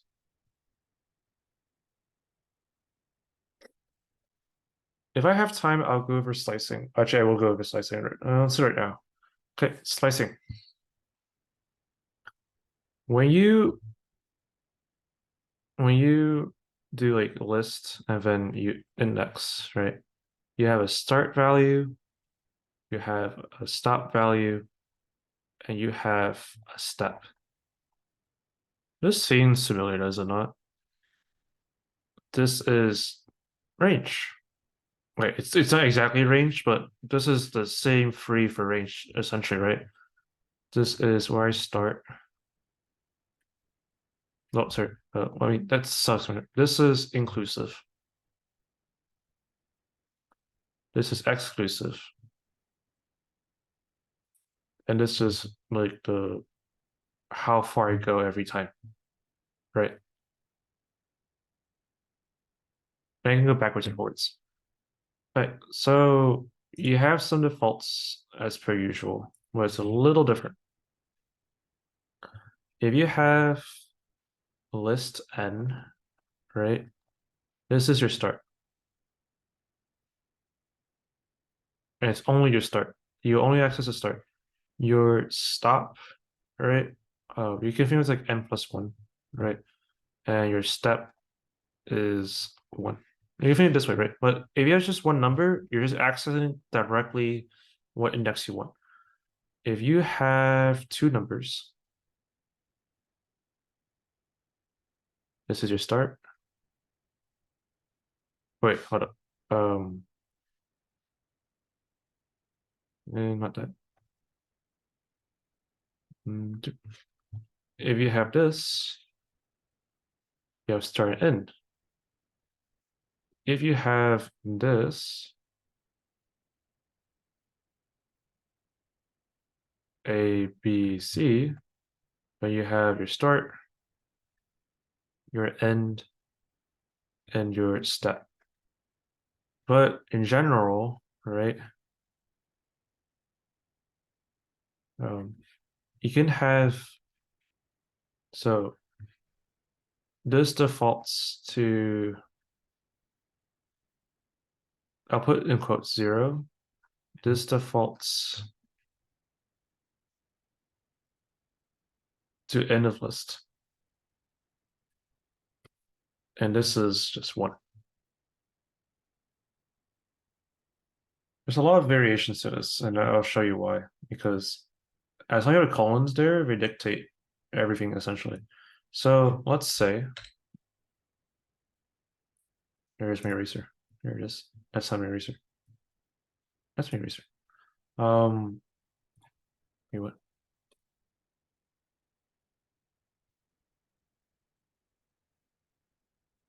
Right. So if a case one, right, is names, sorry, print names, at like one. Yay, we got a name. But let's say actually I should move this so it doesn't cover the output.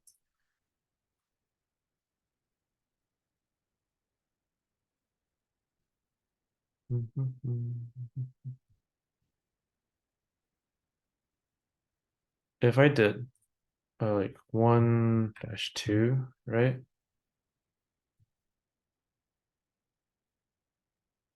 Note that you get the list back. If you slice the list, you get the list back. If you access the value directly, you get the value. Be very, very careful about this. I should have said this earlier. If you access the value directly with a single number, then you get a value back. The second you put in colons, you will get a list because you're basically grabbing a sublist. There's like strings, right? If you slice a string, you will have um, a substring essentially, right? So if I did this, right? I had everything from one to after. Because you can see that without my in being defined, it defaults to, oh, just go all the way down the list. And since my step's not defined, it'll just go every other value. If I do it this way, right? Then it says, oh, I want to stop here, but do everything before it. 1 gives you nothing because I need to stop before one, but I need to start at one, and that's conflicting. You get nothing. The fun thing is when you start getting negative numbers. So like if you go like this way, right? And when you go this way again, you keep counting backwards, you get -1, -2, -3, -4, -5. And this lets you do some somewhat funky things. You can do, 1 to -1 and still works. So when you have the indices, I recommend like usually if a question like this comes up, it's like what is the correct output, right? You should probably label your indices and see if it's valid in the first place. Because if I wrote this, I get nothing. Because I am trying to go from like if I have my list right, like -5, -4, -3, -2, -1, 0, 1, 2, 3, 4. I am starting right here and I'm going this way. But the index I'm looking for is right here, which requires me to go backwards. So I'm going the completely wrong way. So that does not work. But I want to go to backwards, then I just define a step. I can do this and we'll do -1. Let me go backwards. I don't want to go for every single combination of these. Just know you can do negative indices and that if you have one colon, right, then your step is always one, and then you have your start and stop either implicitly defined to be default if it's missing, or just defaults to the start or the end or whatever you specify it. I recommend you'll play around with slicing. See what happens. There's a lot of combinations. All right. Any questions so far?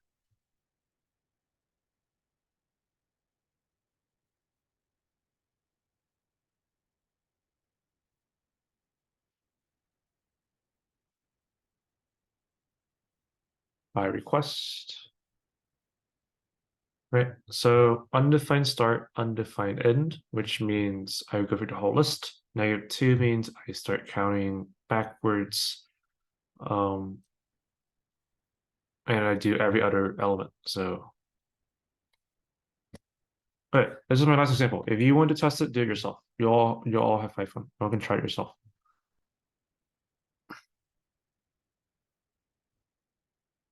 I need time to go through the methods. We have like an hour left. Any questions that's not, can you try something?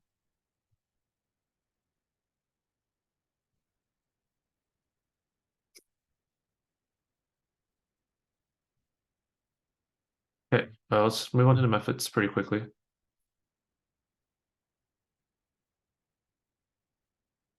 Uh,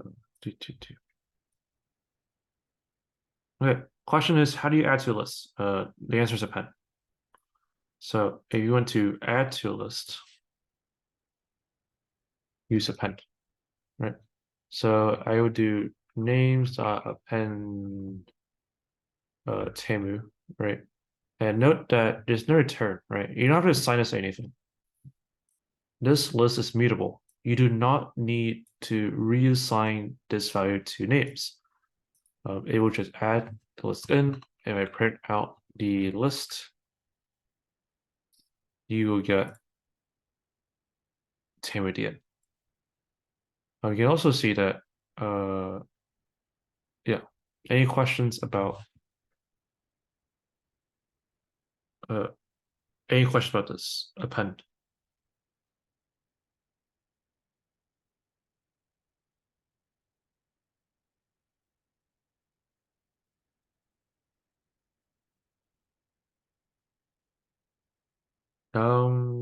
You can just do, wait, append doesn't let you define it.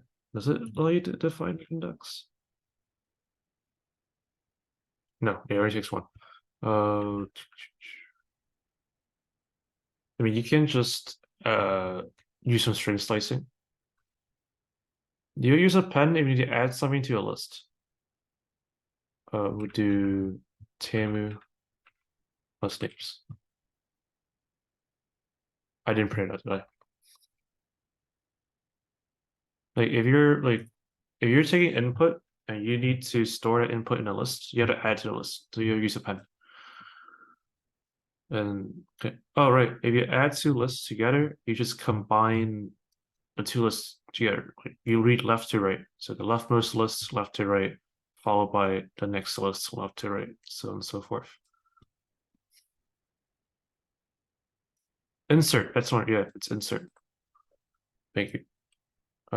Names dot insert. Is it 0? Oh, it's 1, right? Okay. Did I switch the two? Okay. Wait, I'm actually confused.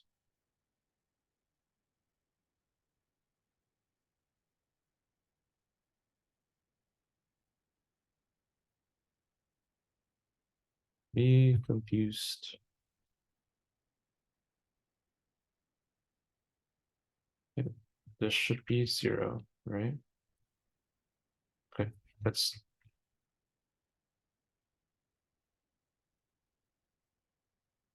my object can be a string, right? Yeah, there you go. I don't know why it worked first time. Yeah. So you do your index followed by the value 1. Any other questions?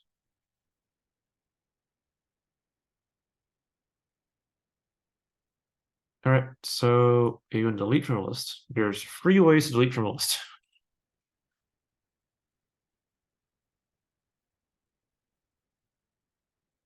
Why you need 3 ways is beyond my comprehension. I don't know why, but I do know there's 3 ways. Okay, so the first one is no, as a keyword. So you can do delete names and you specify index. And then if I print names, you'll see that it is bye-bye. See, you can delete So this is like, let me re-index. Where's my, oh, I'm holding my pen backwards. 0, 1, 2, 3, 4. So 2 is removed, so same goes away. You can remove, delete's nice for slicing, so you want to delete a whole slice, let's do 1 to 4. So I can remove the whole middle section at a time. The really funny thing is, you can also delete the whole list. In fact, you delete the whole list, it removes the entire list from existence. That's fun. That's you can show your friends with this. Any questions about using the del keyword to delete a slice of a list?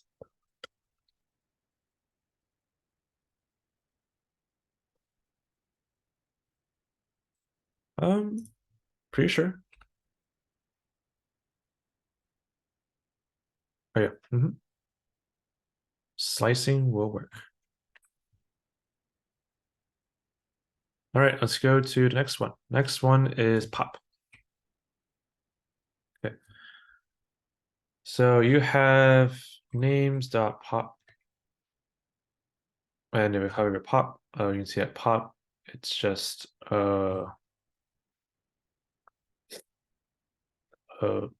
by default it returns the last one, right? Default last, and you can actually see the value it removes.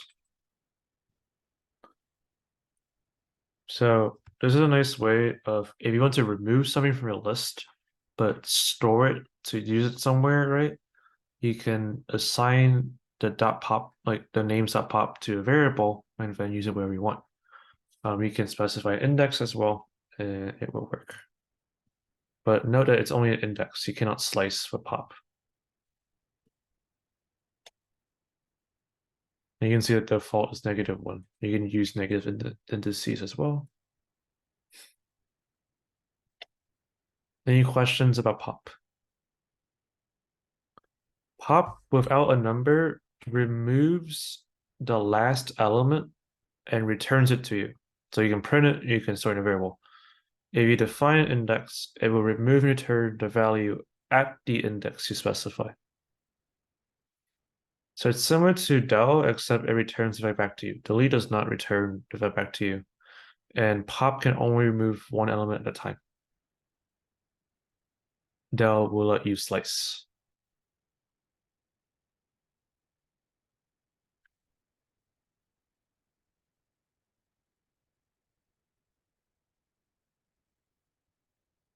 All right, and then we do remove. Remove is almost the same, except that remove doesn't take indices. It actually just removes the value straight up. And it does not return anything. So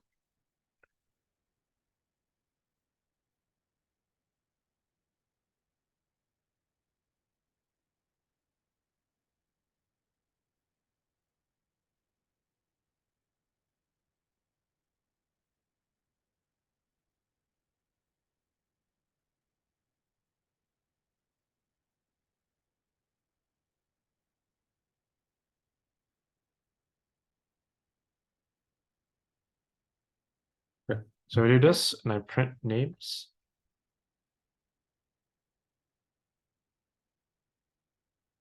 There you go. I guess this doesn't make sense why we have all these functions. I just had to write them out. So delete, you can do string slicing shenanigans. Delete part of list. Pop one at a time. You don't provide a number, it's always the last one, otherwise it's the index you specify. And the value you delete or like remove gets returned back, so you can save it for later. And for remove, it has to be by name. If it doesn't exist in the list, you actually get an error. So try to be sure it exists in the list. Any questions about these three? Do you need to know for the exam? I do not believe so. They weren't in the list of testable things.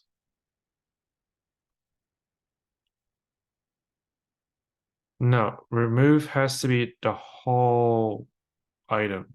Like it has to be in the list. It cannot be part of an item in the list.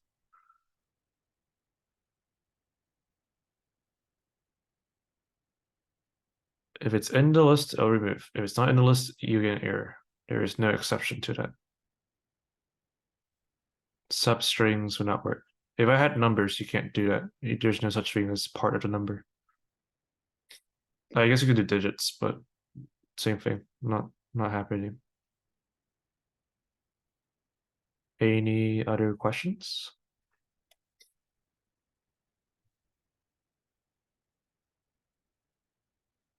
Right. Your best friend when it comes to um my mouse just reset itself for some reason. Your best friend comes to string input, and you've already dealt with this with Pigland, I'm pretty sure. Split list. You have instead of a for loop with asking for inputs, you have one big string. And it's called split. So if you have inputs, right, you can just specify separator. So if I separate everything by a space, so like A, B, C, random word, more numbers, blah, blah, blah, mix, right? It's gonna cut a string at every space and then give me back what's left. Do note that if you like do like double space, then it counts the empty string in the middle. So this is a neat way to turn a list of a string of inputs into a list of inputs. Let's say like it's all by commas, right? We can just specify that.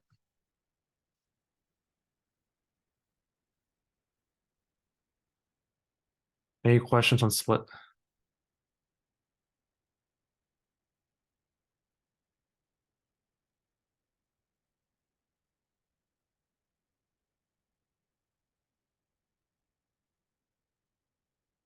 Yeah, the question is how do you okay, there's one question, no one asked it, but yes, no one asked. But if I do this, right? You can see that it's still on space by default, right? So what if I wanted to extract every letter, right? If you wanted every letter, you cast it into a list. Like, yeah, you just cast into a list. So do like my name, right? Every single character gets separated from one another.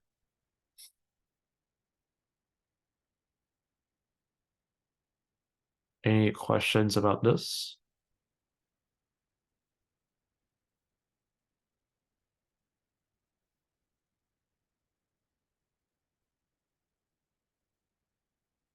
All right, I'll see a little math. Can Python fix my life? Of course. You need to import the fix my life module from pip and then connect yourself to your PC and then um, just run the fix life command and you should be good to go.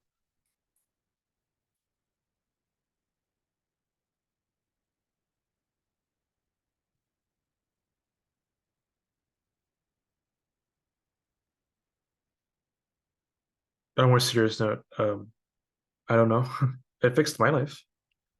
Python was my way of dealing with stress and stuff. I know it's ironic coding to help with stress, but it was kind of fun at times.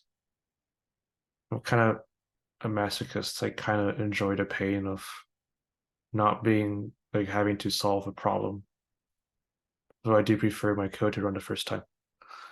All right, anyways, masochism aside, you're trying from the ICU. Interesting. I do not know what computing unit that is. All right, index and count. So let's say I have my names again. I'm gonna be lazy. Let's see numbers. 1, 3, 5, 2, 6. Yeah, sure. Let's say you want to find where something is, right? Print names dot index at 1.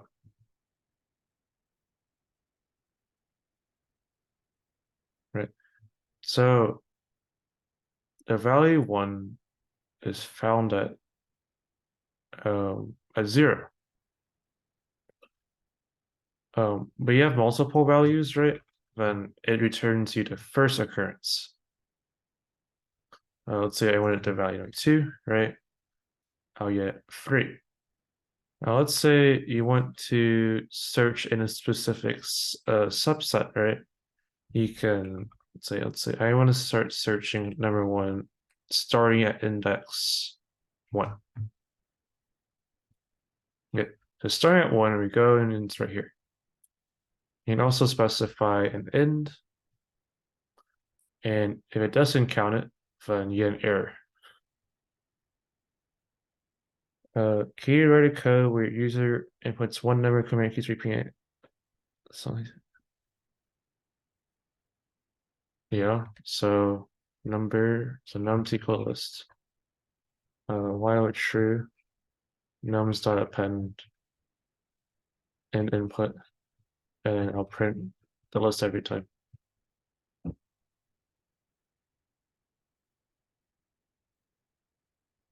There you go. Okay, you have 5 seconds to take a screenshot. 5, 4, 3, 2. Okay, cool. Index works the same way. You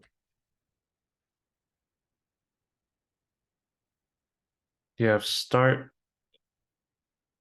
Okay, this index, it returns you the first it returns you the index of the first occurrence of the value given. This is the value I gave it. This is the start, this is the stop. Again, stop's not included. So it can start at index 1 and then read all the way down till 5, so here, right? And it found my value 1 right here. So it gives me 4.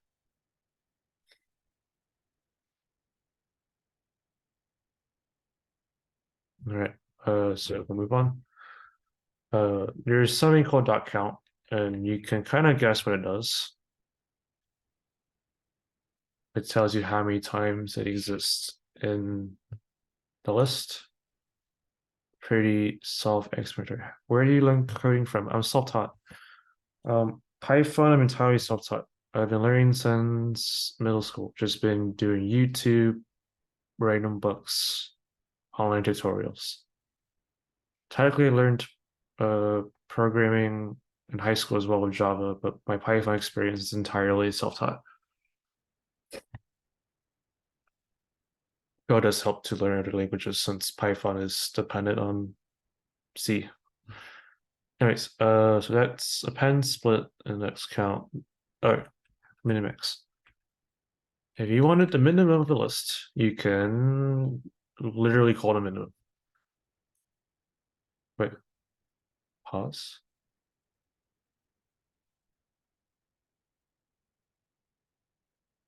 Is it no longer a function? It's no longer a function. Okay. Oh, wait, sorry, it's a built-in. Yeah, there we go. It's a built-in. I prefer computing languages over actual languages. Okay. You have min and you have max.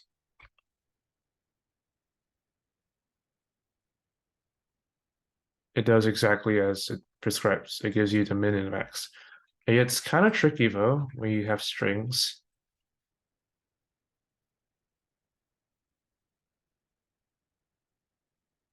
Uh, let's see.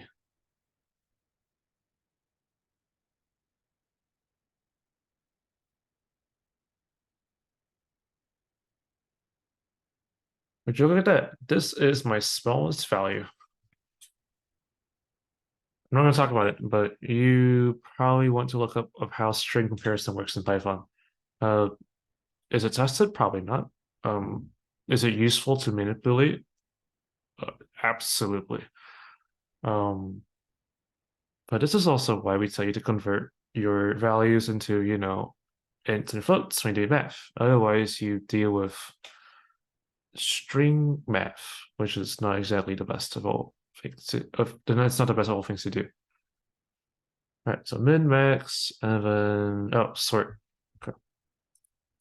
Let's make it all numbers again. Okay. Sort, you do not assign it to a variable. You can just do this and then it does sort. If you want in reverse, you tell it to go in reverse. So reverse equals true. There you go. Now, what if you wanted a reverse version that didn't affect the original?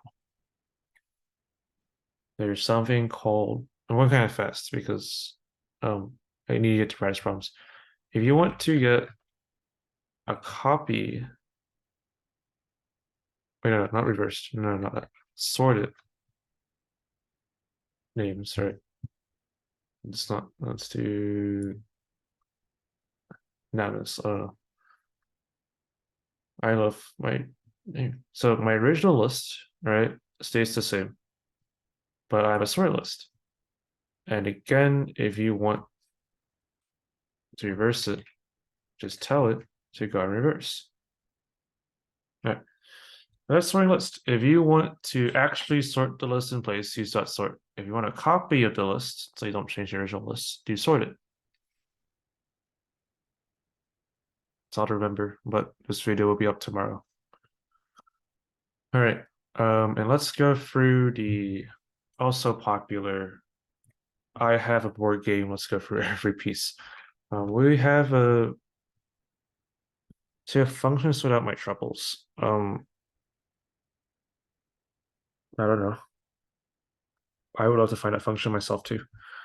Let's see. So we have a board. Let's do a tic-tac-toe board. So empty space, empty space, empty space. I set the videos up tomorrow, so you have this to review. If you could remember all of this in one go, then I'd be very impressed. Okay. So we know that if you want to go, imagine my board like this. You have a list, right? And you have this inner list with your values.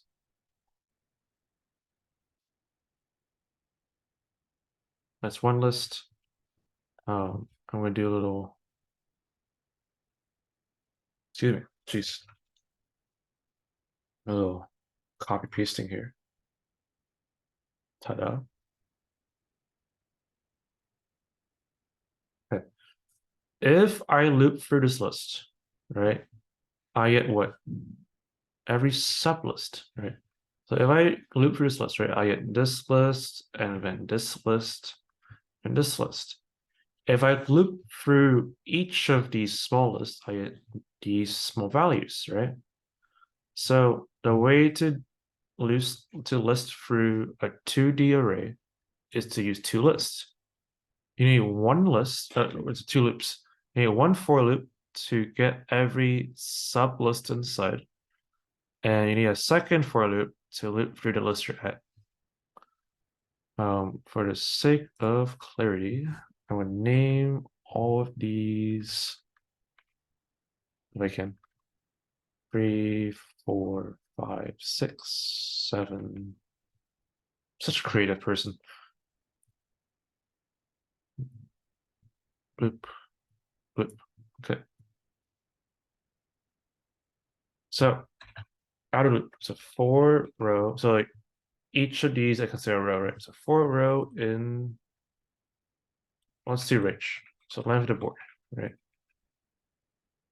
Now every column, right? So if I loop through, so my my sub row, right? My sub list, right, is board at index row. Now for every column in range length of my sub list, my value is board row column.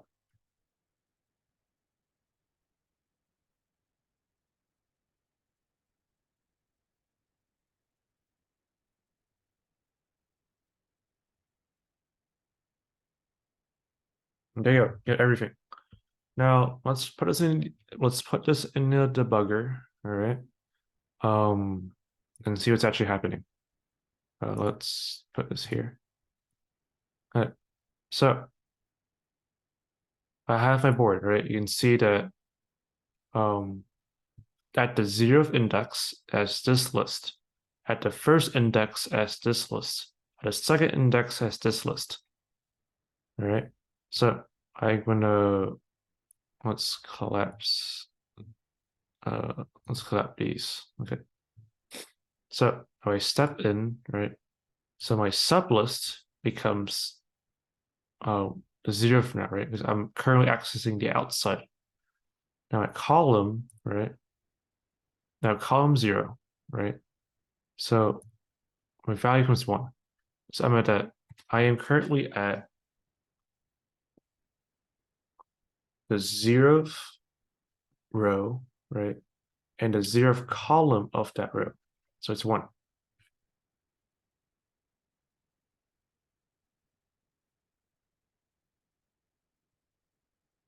Now we continue on, right? We go to 2. Uh, the column increase 1, so we get the next value, and so forth. The next value. Now we're at the end of the first sublist. We carry on to the next sublist, and you can see that the sub was actually changed to 456. And we keep going. So first value, next value, next value, and then we're at the end, and we print and continue on for the next. Now the reason why I did this is because if I don't guarantee you that every sublist is the same, you have to do this to ensure that you access every value, right? So this is how you access a 2D array. Any questions?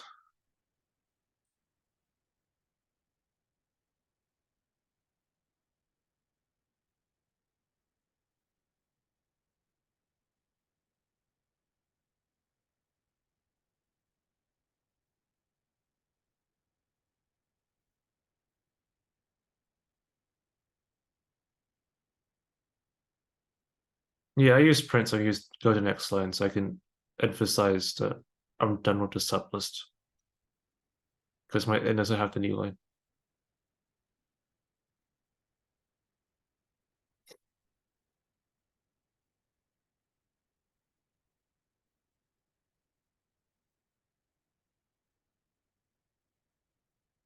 Yeah, all right. Let's see practice problems. All right, so this next practice problem, I said it's question 4 from FA23. Is it this one? Okay. So it's question 4 from FA23. Okay.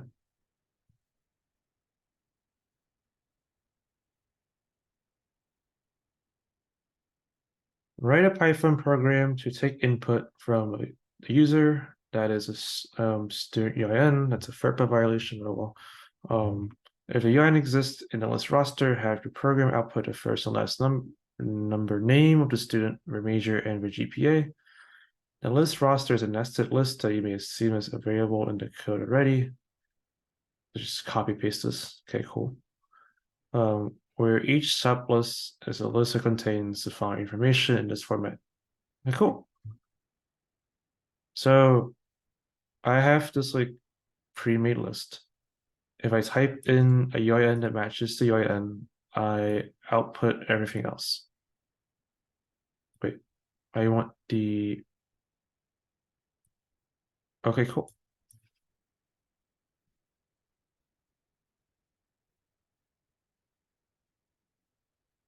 Now we'll do that. And move it to the side. Right, close that, close this, and let's get started.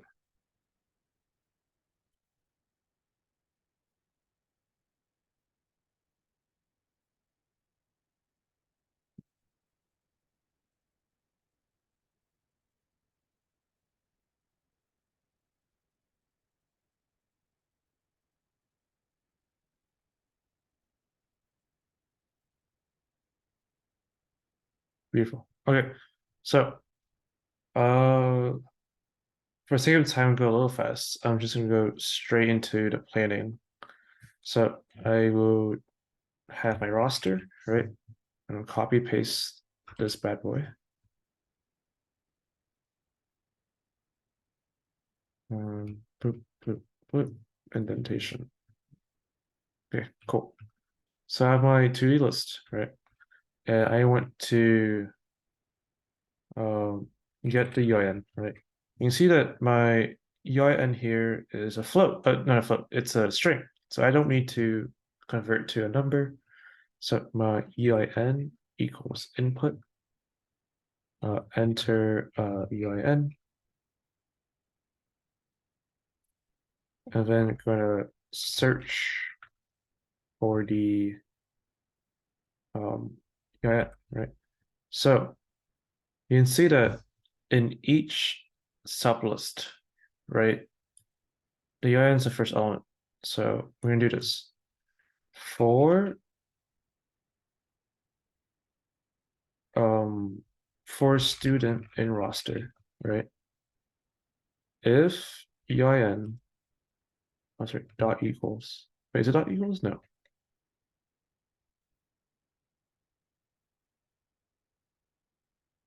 I'm thinking about different language again. Gosh dang it. Equals roster. No, equals student 0, right? Then I'm gonna print a very fancy looking. Let's do first name. Was it major? GPA.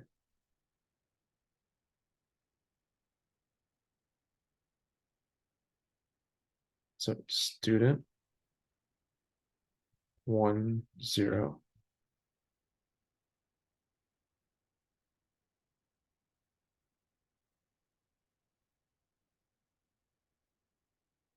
This is 3. This is 2.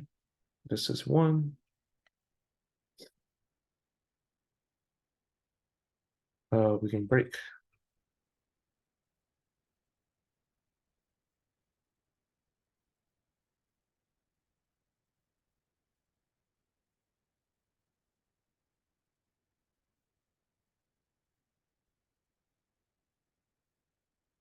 Actually, we'll do 4 else.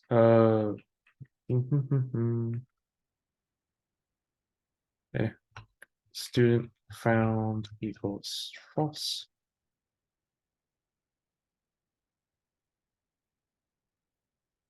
Okay.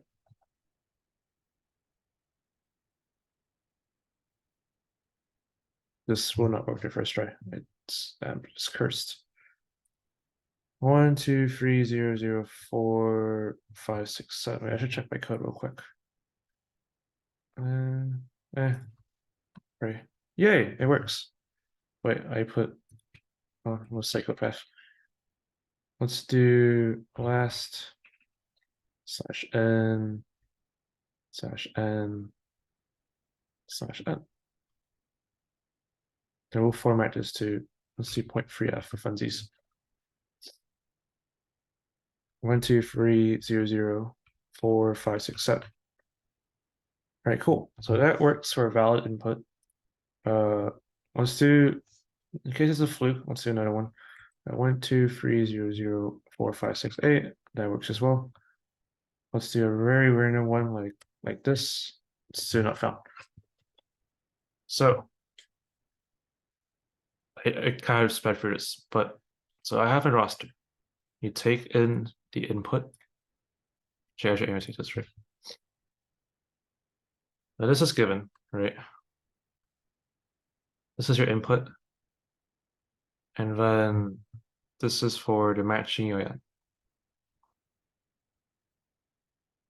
My for loop here is to go through the roster. And you can see that I use some 2D array indexing to get my values. Any questions about this?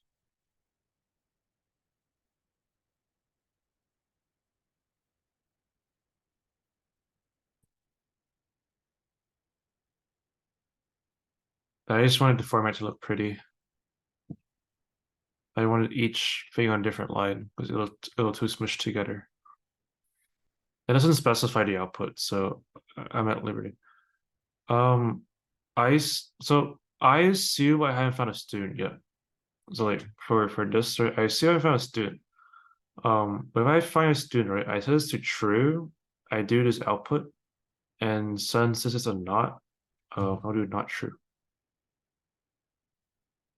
So this is wait, so student, right? A student is this purple list, right? You see these purple brackets, right? So this is your student. And then you have indices, to color. You have 0 and 1, right? And 1 is your big list out here. So student 0, right? This is each EIN. Now, with each sublist for 1, you have 0, 1, 2, 3. So you have the sublists inside the list, and you now have each individual value. So that would be first name, last name, major, GPA.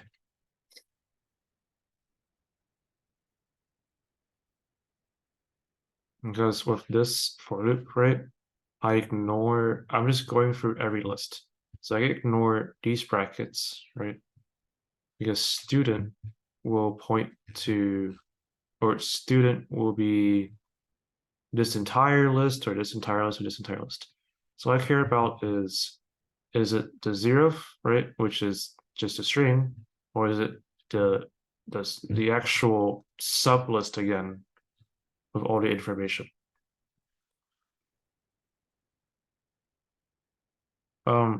The advantage is I did the correct procedure as the prompt, which means I get full credit. Ideally use a dictionary, but this is a midterm exam, so you can't use a dictionary.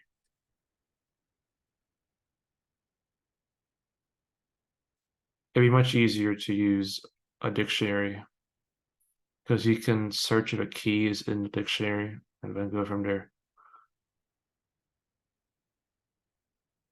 You probably use like this is a you can probably use a nested dictionary. So like you have your UIN as the key in the student info as a value. But that value is another dictionary where you have like name, well, sure. The burger time. We'll clear all this first. Where is it? Breakpoint right here. That's a here you go. So I'm gonna enter value in, all right? So I'm gonna do 1, 2, 3, 0, 0, 4, 5, 6, 8. So we're currently in wait. What's on it? I step in. So we're in a for loop now, right? So you can see that my student, right? The first thing I check is the first sublist. So your student here is his first list. Now it's going to check EIN, right? So EIN is this, right? If it's student 0, it's going to be the 0th item in this list, which is the string front. So it's going to check, is this string the same as this string? It's no, so it goes back up. Now student takes the next person in line, which is this list. Now with this if statement, it's going to do the same thing, right? Oh, if statement, so it check this and this are the same. So we go in. So student found becomes true. So we're here. And now student 1, right? Student 1 is, oh, you can see that the 0th index is the EIN, right? So if I want the information list, I need the first index. So it'll be student 1. Now, if I want the each value there, I do the second index. So the first name is at 0, last name is at 1, measure it to GPA at 3. I'm not going to hit the next button because it's going to make it all disappear. Does this make sense so far?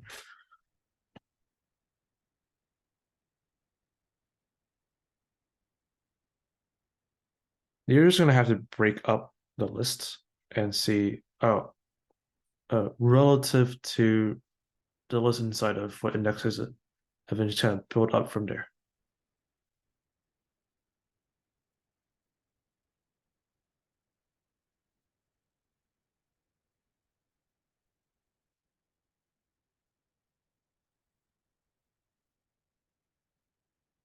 All right, no more questions. I will.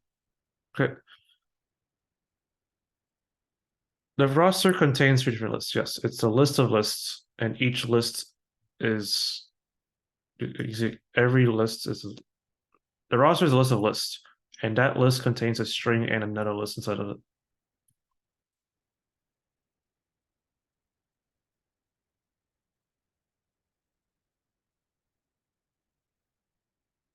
Yep, that's how it's in prompt. See, roster is sublist one, sublist two, and every sublist is another list that has a UIN and another list. The first one after student. So student, right, holds the actual student information. Now, I have two choices, right? So you can see that for my student, right, my 0th index is the UIN. The first index is the student information. I want to output the student information, not the UIN. So I need to access this list by using index one. My student is a list, right? So I use student at index one. And then my student zero isn't changing depending what row UIN is on.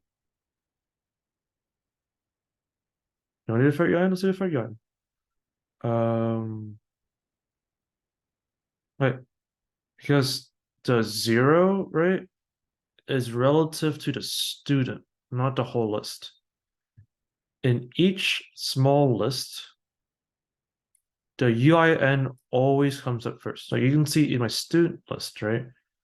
The zeroth here, I'll do an incorrect output. Or rather I'll do here. So the last one, right? So 1, 2, 3, 0, 0, 4, 5, 6, 9, right? You can see that right. So my student list, right? The zero here is the UIN, the one here is this list for the student.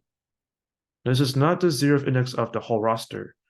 This is a 0th index for the student I'm currently at. So this is wrong. So I go next, right? If you see my student list updates, I'm now at this list. Now what's my new 0th index? The 0th index of my student is the string, this UIN. The first index now becomes the new state information. This is still wrong, so we go next, right? Now you can see here, right? My UIN, which I inputted, is 123004569. My student, right? The UIN is at index 0.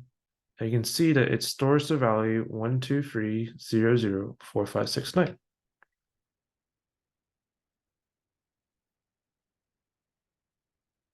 My UIN is my input. I don't even know if it exists or not. What I do know is for every given UIN, it is always at the start of the list for the student. So once I am inside this first inner list, which I did with this for loop, the second I do the 0th index of that sublist, I am guaranteed to get the UIN of the student.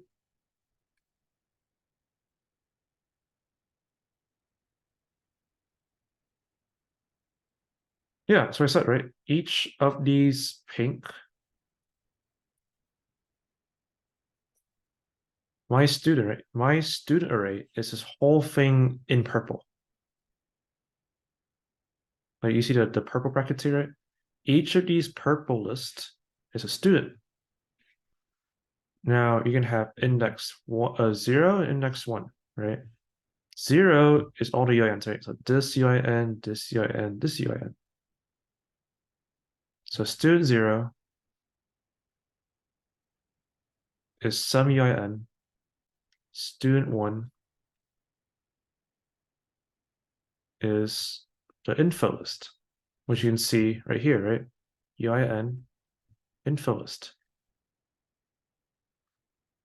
Now, with this first index, right, it's actually another list.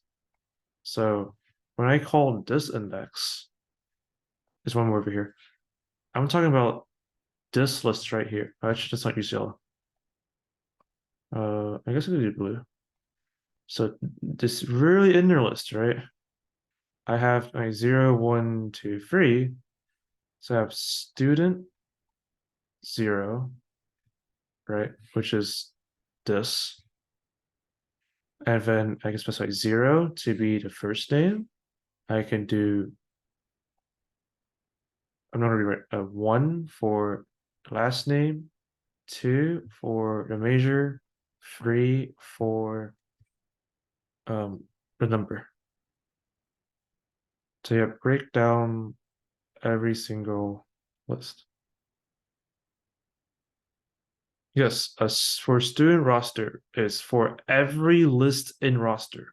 Like I'm basically saying for every item in roster, which happens to be list, right? So every list in the roster, I want to compare the 0th item in that list, which is the UIN by definition, and compare it to the input.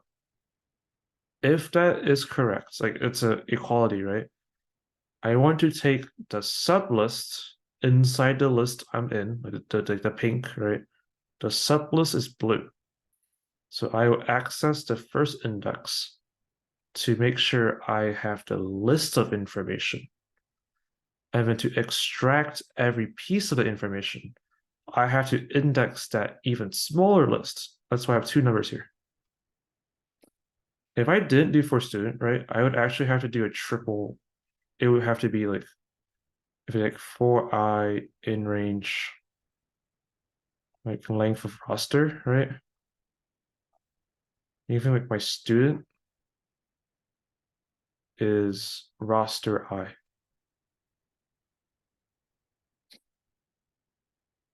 Now, like, if I wanted like this value right here, right? This is actually, this would be roster. This would be 2, 1, 0.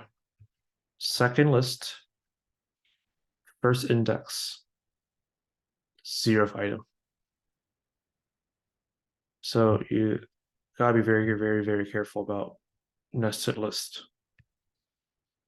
Because in theory, you should know how ND list works. It's not much different, except it's just exceptionally annoying to read. Any more questions?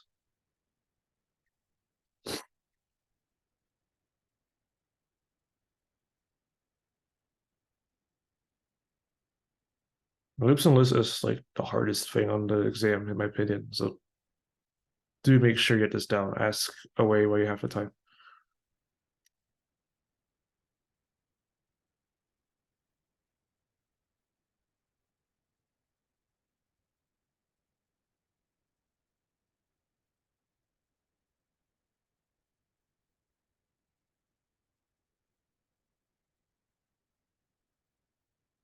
All right, let's do more practice problems then.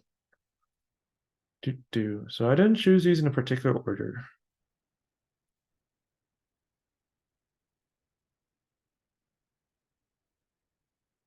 Yes, that's what I said. It'll be this inner list right here in pink. Meaning of life is 42. Oh no, that's the answer to life. Meaning of life is whatever 42 means.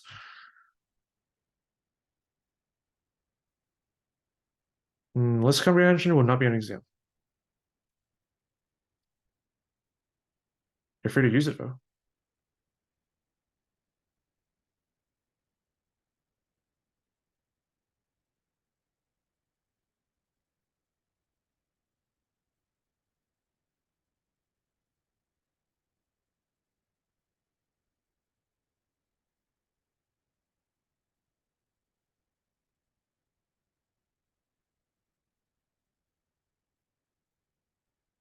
Wait, so I wanted to do question 10.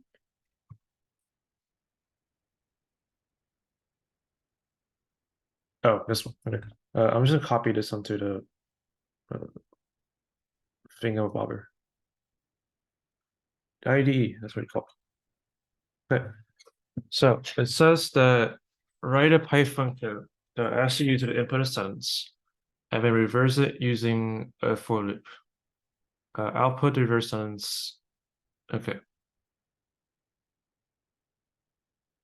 So recall that this is actually a fun question, but remember how I said string slicing? You can go backwards, right? With the negative one step.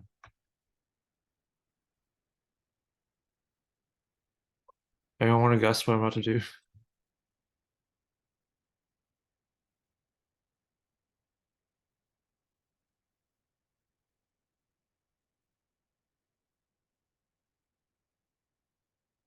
Would you look at that? This is actually a one-liner. You can write it like this. I don't recommend this, but this is legal. So yeah. If you know string slicing, you could write in this code in one line. Oh, use the loop. Oh, right. I would have lost half points for not using a loop. For I in. Oh, I can be cheeky about this. It's not prohibited. I just didn't use the required loop. Whoopsie daisies. Uh, I almost spelled whoops. Let's do sentence equals input again. Man, this is not fun. Oh well, we'll do it this way. Because I'm being petty today.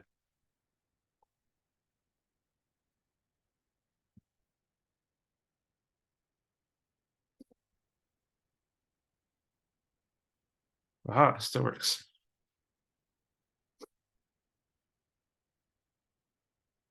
Now, are you being serious about this question? The way you do it is you do range, length of the string, right? -1 to -1 to -1. And you will print a character at that position.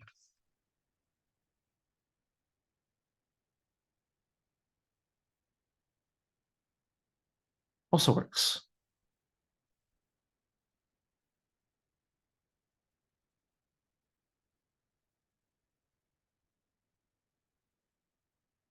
Yeah, you don't need to build a new string when the prompt is just to output the reverse sentence. There's like lots of ways to have fun with this. There's so many ways to have fun with this problem, but it's really just checking if you have one, did you read it said to do a for loop, which I failed miserably, and two, do you have any semblance of how to loop backwards? Oops, wait, that's technically correct. Oh yeah, you can do that. You just need a for loop. So, I mean, lots of ways, right? You could have made this a list,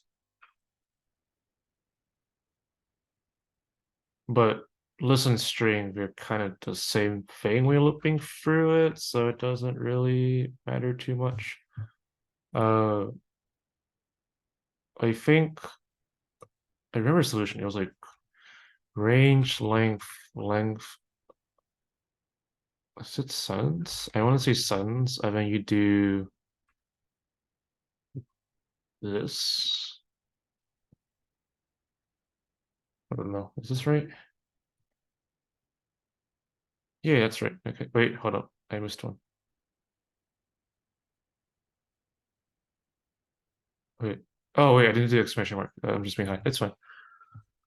Yeah. Oh, it's what Dr. Ritchie just said. Okay. Yeah.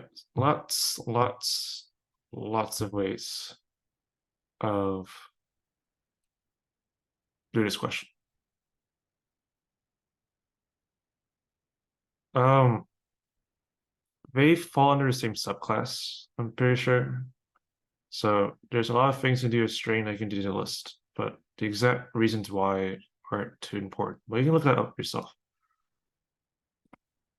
I have 10 minutes left, so let's see how can I do 4 patterns problems in 10 minutes correctly. Okay, so I want to do question. Oh, I need to reverse it, right? So if I do print regularly, I print every other line. So I need to put it on one line, so I set the end to nothing.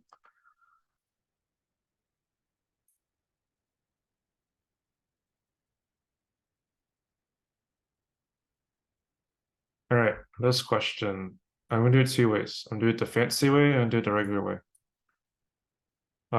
So you have Python code that asks you to input a non-negative number and will add all digits of the number output to sum. If you know your list comprehensions from playbooks, you can do this. Sum int digit or digit in input.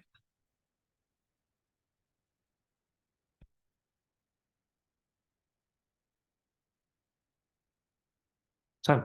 There you go. Let's do another number. 25 is correct. If you know how to do list comprehension, like if you can one line this. The other way to do this is you can just do number equals list input, and then you can have like a total, and then let's do numbers or number in numbers. Total plus equals number. Print total. And then you press play, and then you do number, and there you go. Any questions about this one?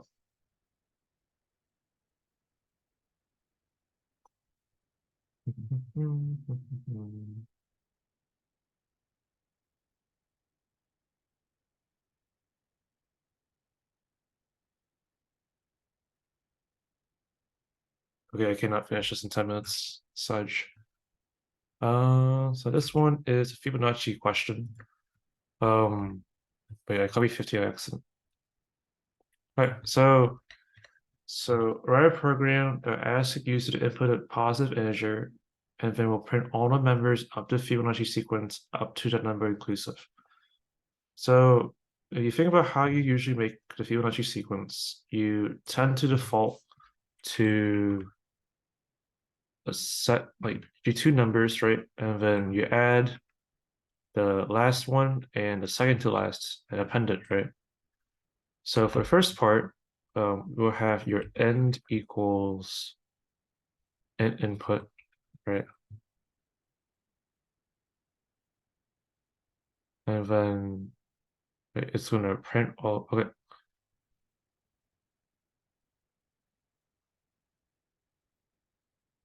Right, so okay, so I need to consider end is 1, I just print 0. Okay, false. Okay, so I'm going to print um 0 and 1. And then I'm going to do following. So I'm going to do Fibonacci dot append.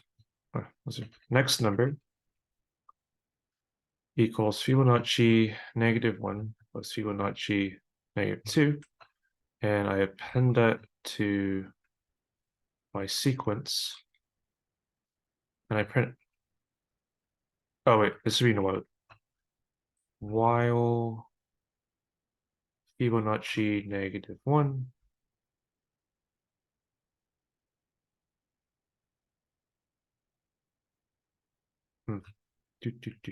I should print this first.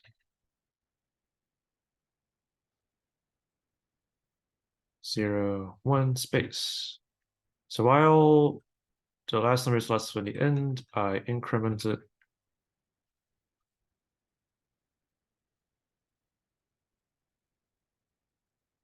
Oh, so this way. I'll just do just 0. And then we print Fibonacci -1 and the space, and I paired this one correctly. I run this and I put in, let's do, wait, is it inclusive? Oh, whoopsie daisies. Equal sign. Yay, I auto Fibonacci numbers.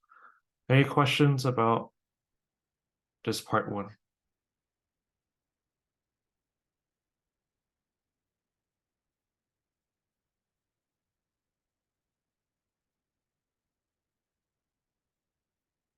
For this one's a little creative.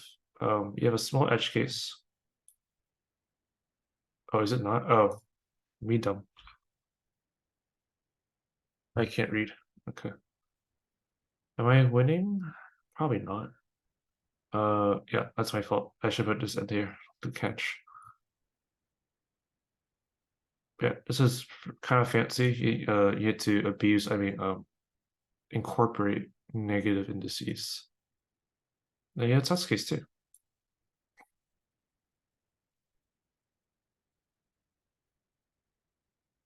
Which I don't think it's test case here, but it's nice. All right. The second one is write a program that print the first n members. Okay. So we start 0 and 1, right? If my n is 0, okay.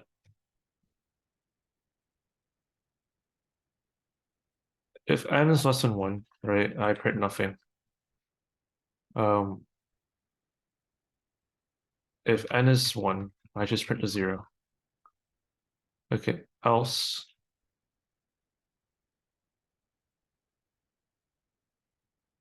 let's do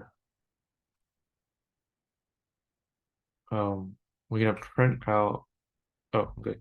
So numbers left equals n minus 2, while numbers left is greater than 0. We're gonna add to the list.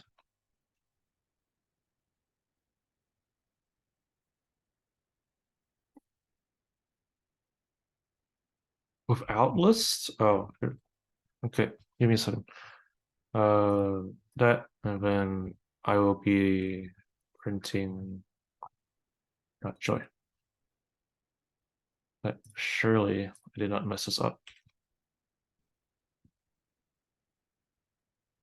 Oh, yeah. The thing I said to not do is not forget to change the variable in the condition. Oh, it's minus 2 points right there already. Let's do 4. Fine, fine. I wanted to be lazy, but there you go. The first 4 Fibonacci numbers. We can do a bit bigger. Wait, not that big. And there you go. Do it without list is actually not bad. You do f1 equals 0, f2 equals 1, f3 equals 1. So all you have to do is I'm gonna print so this it's a Fibonacci number. Well, and its prop it is. Okay, so print we do f1, f2, n equals space, right? So so we're gonna do the same thing, right? While numbers left is greater than 0, we do a little fun over here. Wait, f2, f3, f1 plus f2. F3 n equals that.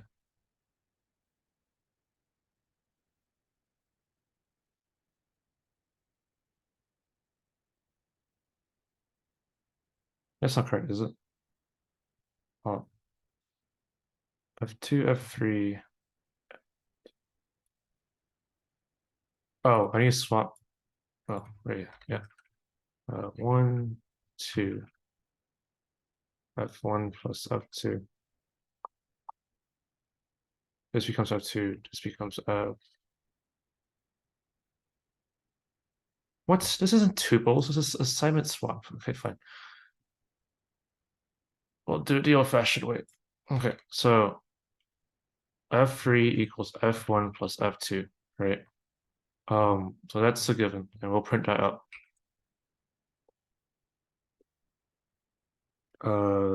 F3 comma n equals space. Now we set f. This order is important. So f1 equals f2, f2 equals f3.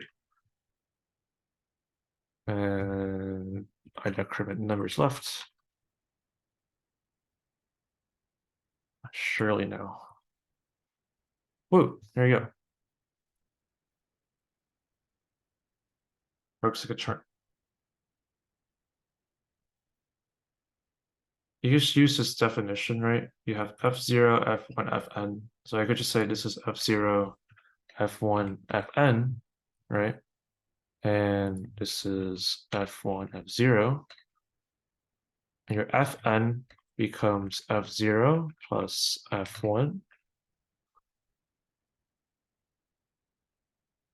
And then you want to give, like, because we're giving fn to f1, f1 to f0, it's easier to give f1 to f0 first, so we don't have to worry about an overlap. There you go. No lists, no tuples, no containers. Just an if, elif, else, and a nice while loop. It's 12 o'clock, but I'll finish the problems I wanted to do. There's 2 more if you want to stay. If you got to leave, thank you for coming. If you want to stay, well, I've got 2 more questions to go. 1, 2, 3, 4, 5, 6, 7, 8, 9, 10, 11. Because it asked for 55. Oh, this one is print the first n numbers, so I will print the first 11 Fibonacci numbers. Yeah, this is part 2. Is that the hard code? Oh, yeah. There you go.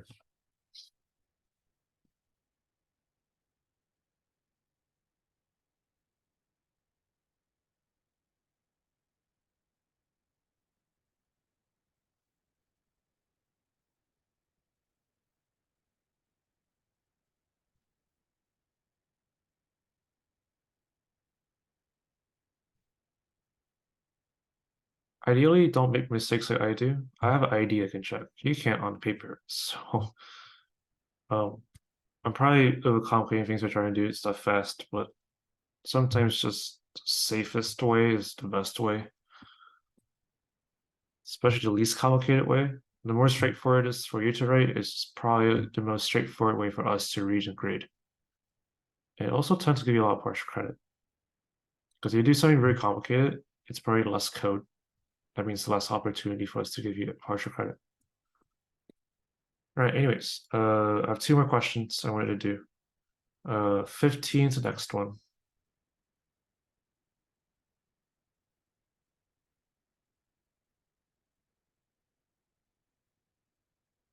Oh, this is just, do you remember how to do a 2D list, right?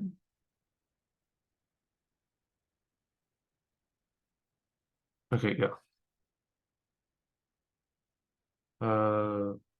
I guess I'll try copy this as to I can. Okay, cool. So we are outputting a 2D array, right? But the question is, how do you get these values? If I did my normal for loop array, right, for I in range rows, and rows would be an input, and then for j in range columns. Okay. Note one thing, right? This goes down by +1. This increases by +1. My guess is the value I print will be I plus j.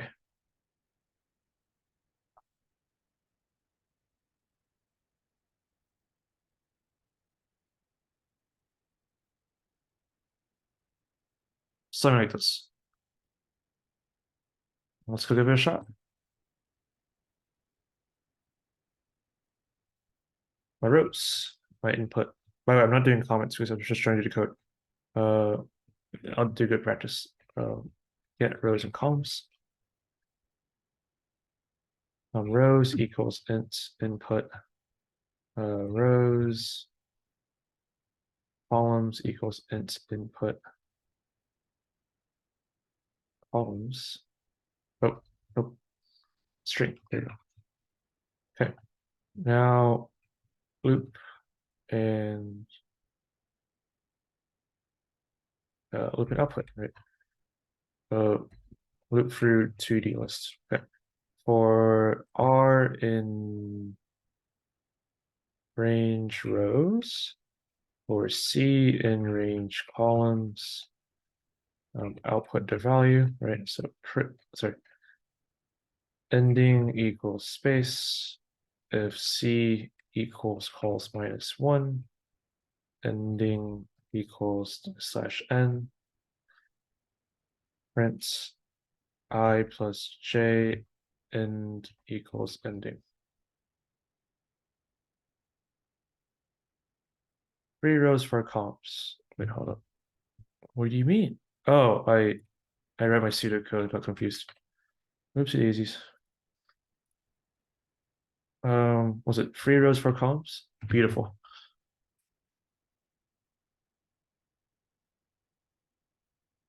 Any questions about this? Also, this thing right here, right? Really neat for output, making sure that your ending is correct for the very last number. To go to the next slide. Debug? Yeah, let's debug. By the way, the longest I stay up is 1 p.m. So not p.m. a.m. I have an 8 a.m. lab. I would like to be partially awake. Somewhat. Let's put it right here. Debug. Wait, so 2, right? I have a no, sorry, it's 3 and 4. All right, so we did for loop.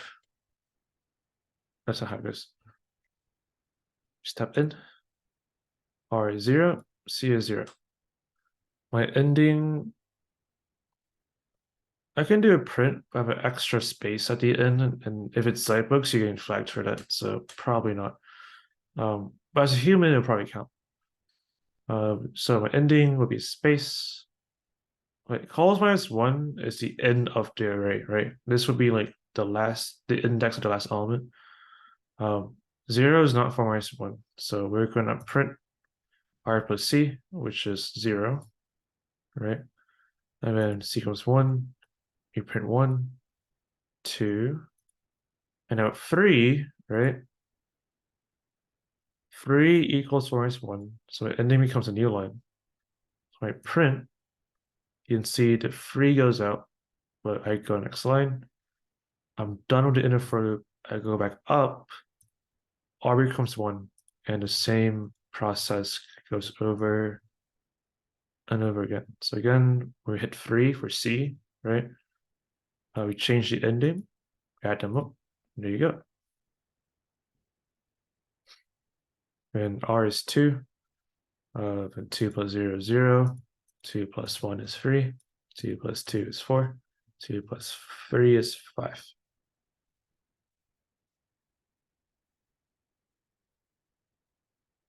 We're good. Now, how I found out this was I plus j, I'm just used to seeing these numbers.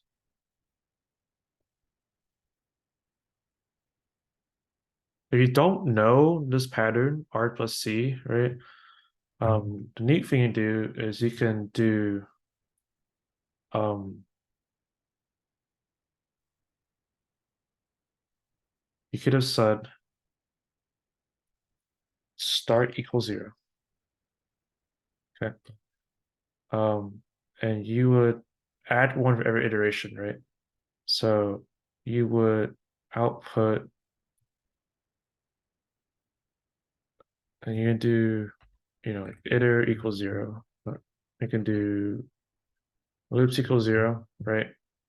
And then you can do in here start plus loops. This would be loops. And then in here, your loops increases by 1. Out here, your start increases by 1. I feel like this is wrong somehow, though. Oh, we're still good. So if you can't find the ij, that row column, like using the indices themselves, you're fine. No, I don't think it's weird that test the output. We want to see if you can analyze the prompt, get the logic, everything. So testing just lets you have too many resources, in my opinion. Like PyCharm and VS Code lets you import the entire documentation for Python. You could literally look up every single thing you've learned in Python so far with your IDE. So also with these level of questions, it is very possible to do it mostly right the first try because we don't count points off for what Dr. Ritchie said. We don't really count points off for minor syntax errors. We just look for your problem solving skills, your logic, all that good stuff. Like the major things. Did you read the prompt right? Did you get the formatting right?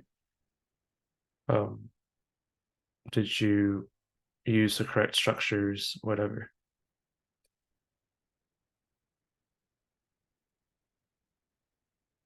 No, it's not like we run it if it doesn't work, you get 0. That would be insane.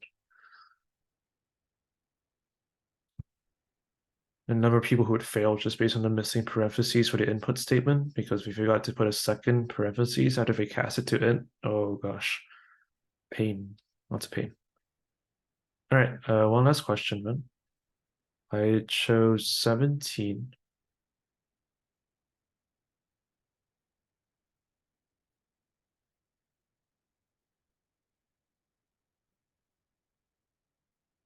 That's a Richie. No containers. Oh well.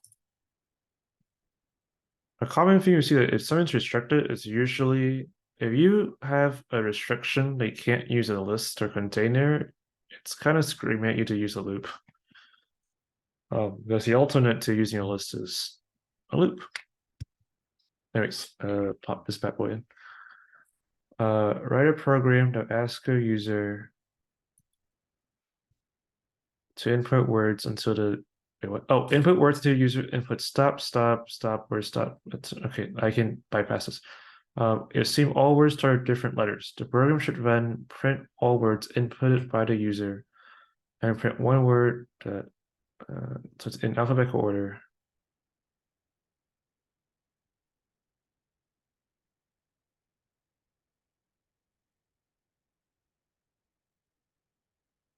Oh, just the first word. I thought you had to print every word. And I was actually gonna die. I don't know how we could store all the words. Oh, this is fine. Okay. So my loop condition, right? So first I need to get my input, get my word. So so my MD word equals input.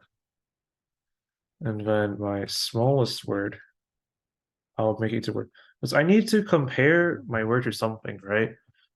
I don't want to use a default value really, so I'll just use this instead.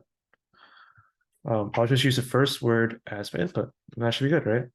So while word,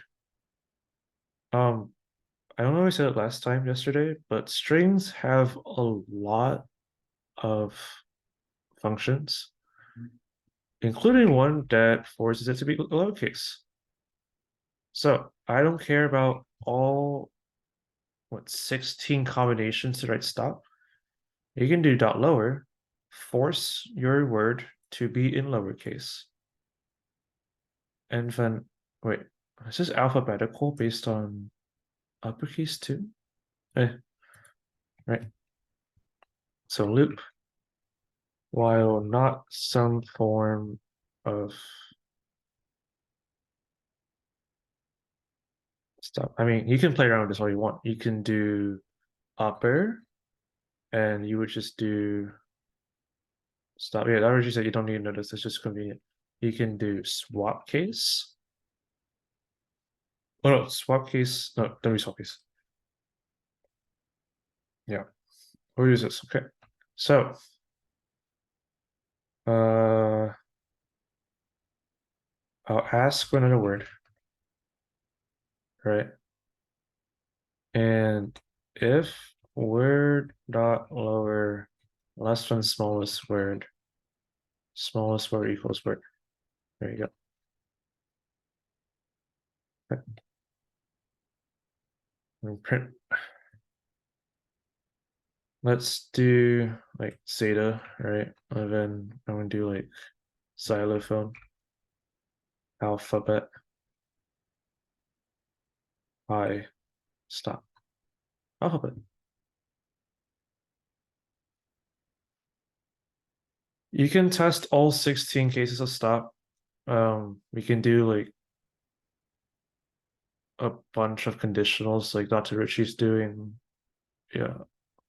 Well, yeah, it'd be 16 Boolean expressions all chained together by an and.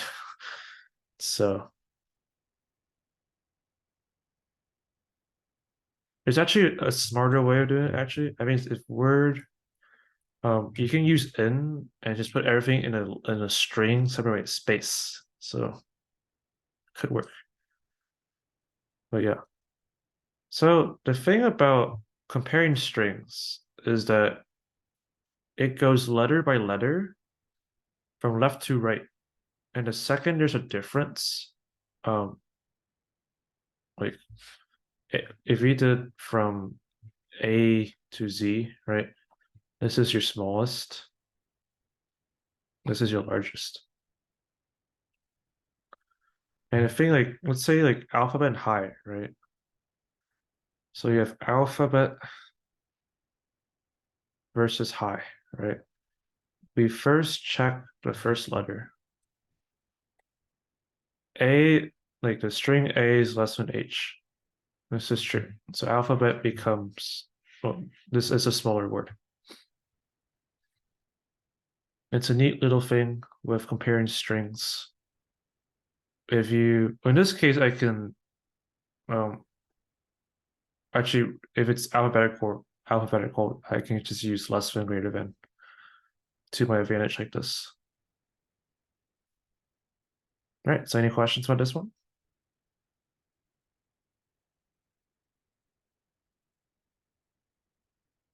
No containers this time.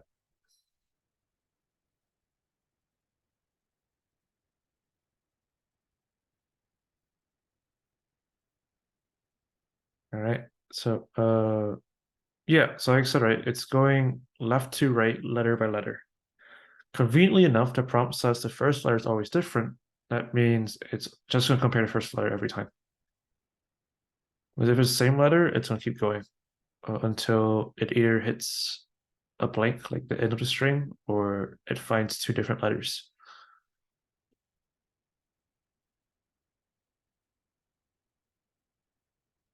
It's pretty neat.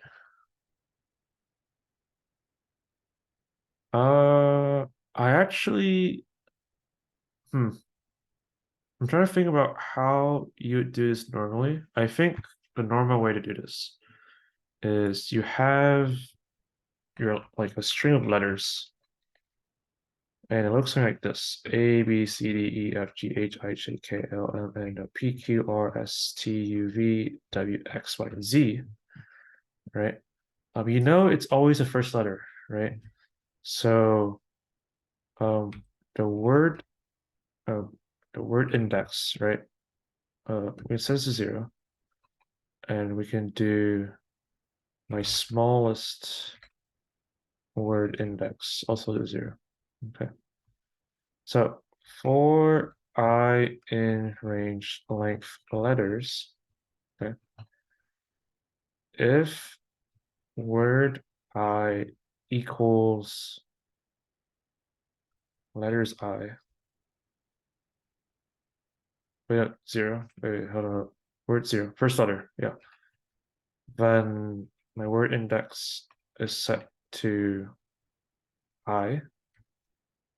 If my smallest word index is, there's more efficient ways to do this, but I'm gonna do that.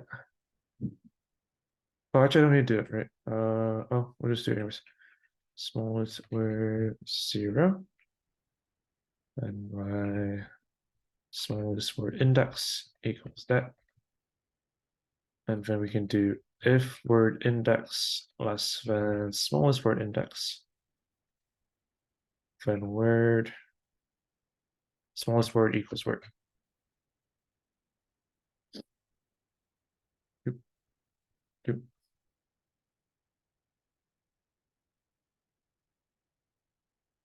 We'll do xylophone again. We'll put in the alphabet, put high, and stop.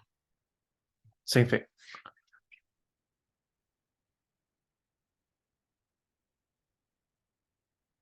This would be your very, this is probably just the most basic way of doing it. You can do this a little better. You can just do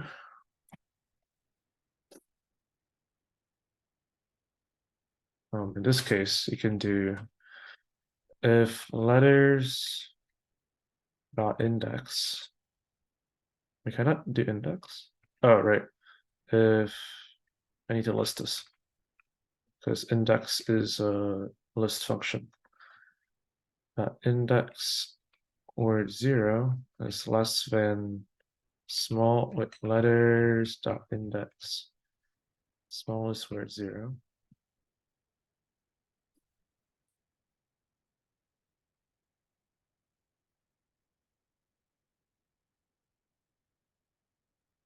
Same thing. Oh, it does? Oh, that's kind of weird why it didn't. Wait, does it? Too many functions to remember.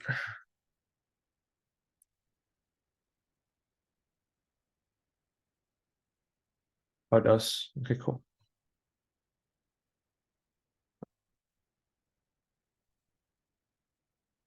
Any more questions? We can see there's lots of ways of doing the code. There's not one set way, but you can see like the things that don't change, right? Doing the while loop, doing the, yes, I spelled xylophone wrong. Doing the letter comparison in some way, updating the smallest word, grabbing the input, doing the output correctly. Those will probably be your major points. And then you could do it, update the smallest word. And that would be my points or comments. All right. So no more questions, it seems.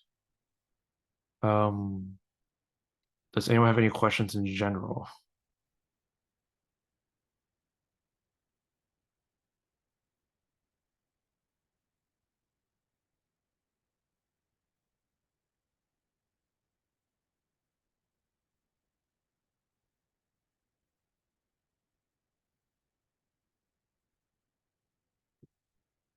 How did I become so cold? It's a sacrifice I have to do for not being hot. Um, I play absurd amount of League and Overwatch, and my main hobbies is coding. So my hotness level goes to negatives, but my coolness level goes up proportionately, so it's okay.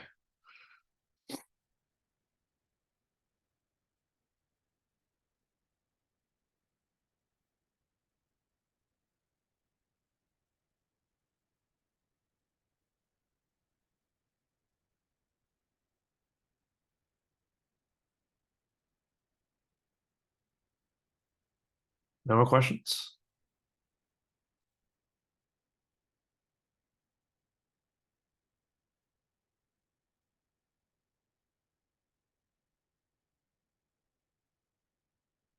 All right, I'll call this the end of my stream then. I do apologize that the first few minutes of the video is cut off because I actually forgot to hit record, but at least it wasn't too important, I suppose. I can just leave in the description the definition and when you use the for loop, which is what I believe is what I went over before I hit record, and the YouTube description. As usual, check the schedule for the videos. Yesterday's video, or I guess 2 days ago's video, is already up.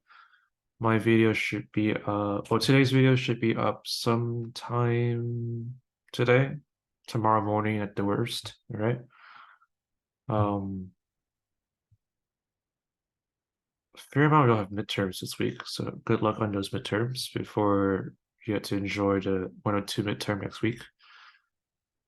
So any final words? Please practice. Please just play around the code. This is listen loops are just something you have to get the hang of, especially with slicing and knowing which function to use or which obscure method to use. You just have to do a lot of shrug. You just have to do a lot of practice. Get used to reading a prompt, analyzing, and figuring out which loop to use, and then if you have stored a list, and if so, why? That is the probably most important question. If you're going to use a loop, if you're going to use a list, you have to be able to answer why. You need to know what the loop structure is good for and what attributes of it can you weaponize to get the grade you need. And preferably don't be on 2 hours of sleep like I am. And do read a prompt carefully and not miss the giant words that said don't do use a for loop, and I proceed to not use a for loop. How did I gain a viewer? It's 12:26 a.m. Anyways, good night to y'all. Y'all have a great night. I'll see y'all on Saturday with my next review. I might lurk in Andrew's review later today. I really do hope that multi-section announcement will come out later today with the list of. Oh no, I don't think we're doing multi-section announcement anymore. Actually, just check the schedule, and yeah, I'll see you all Saturday.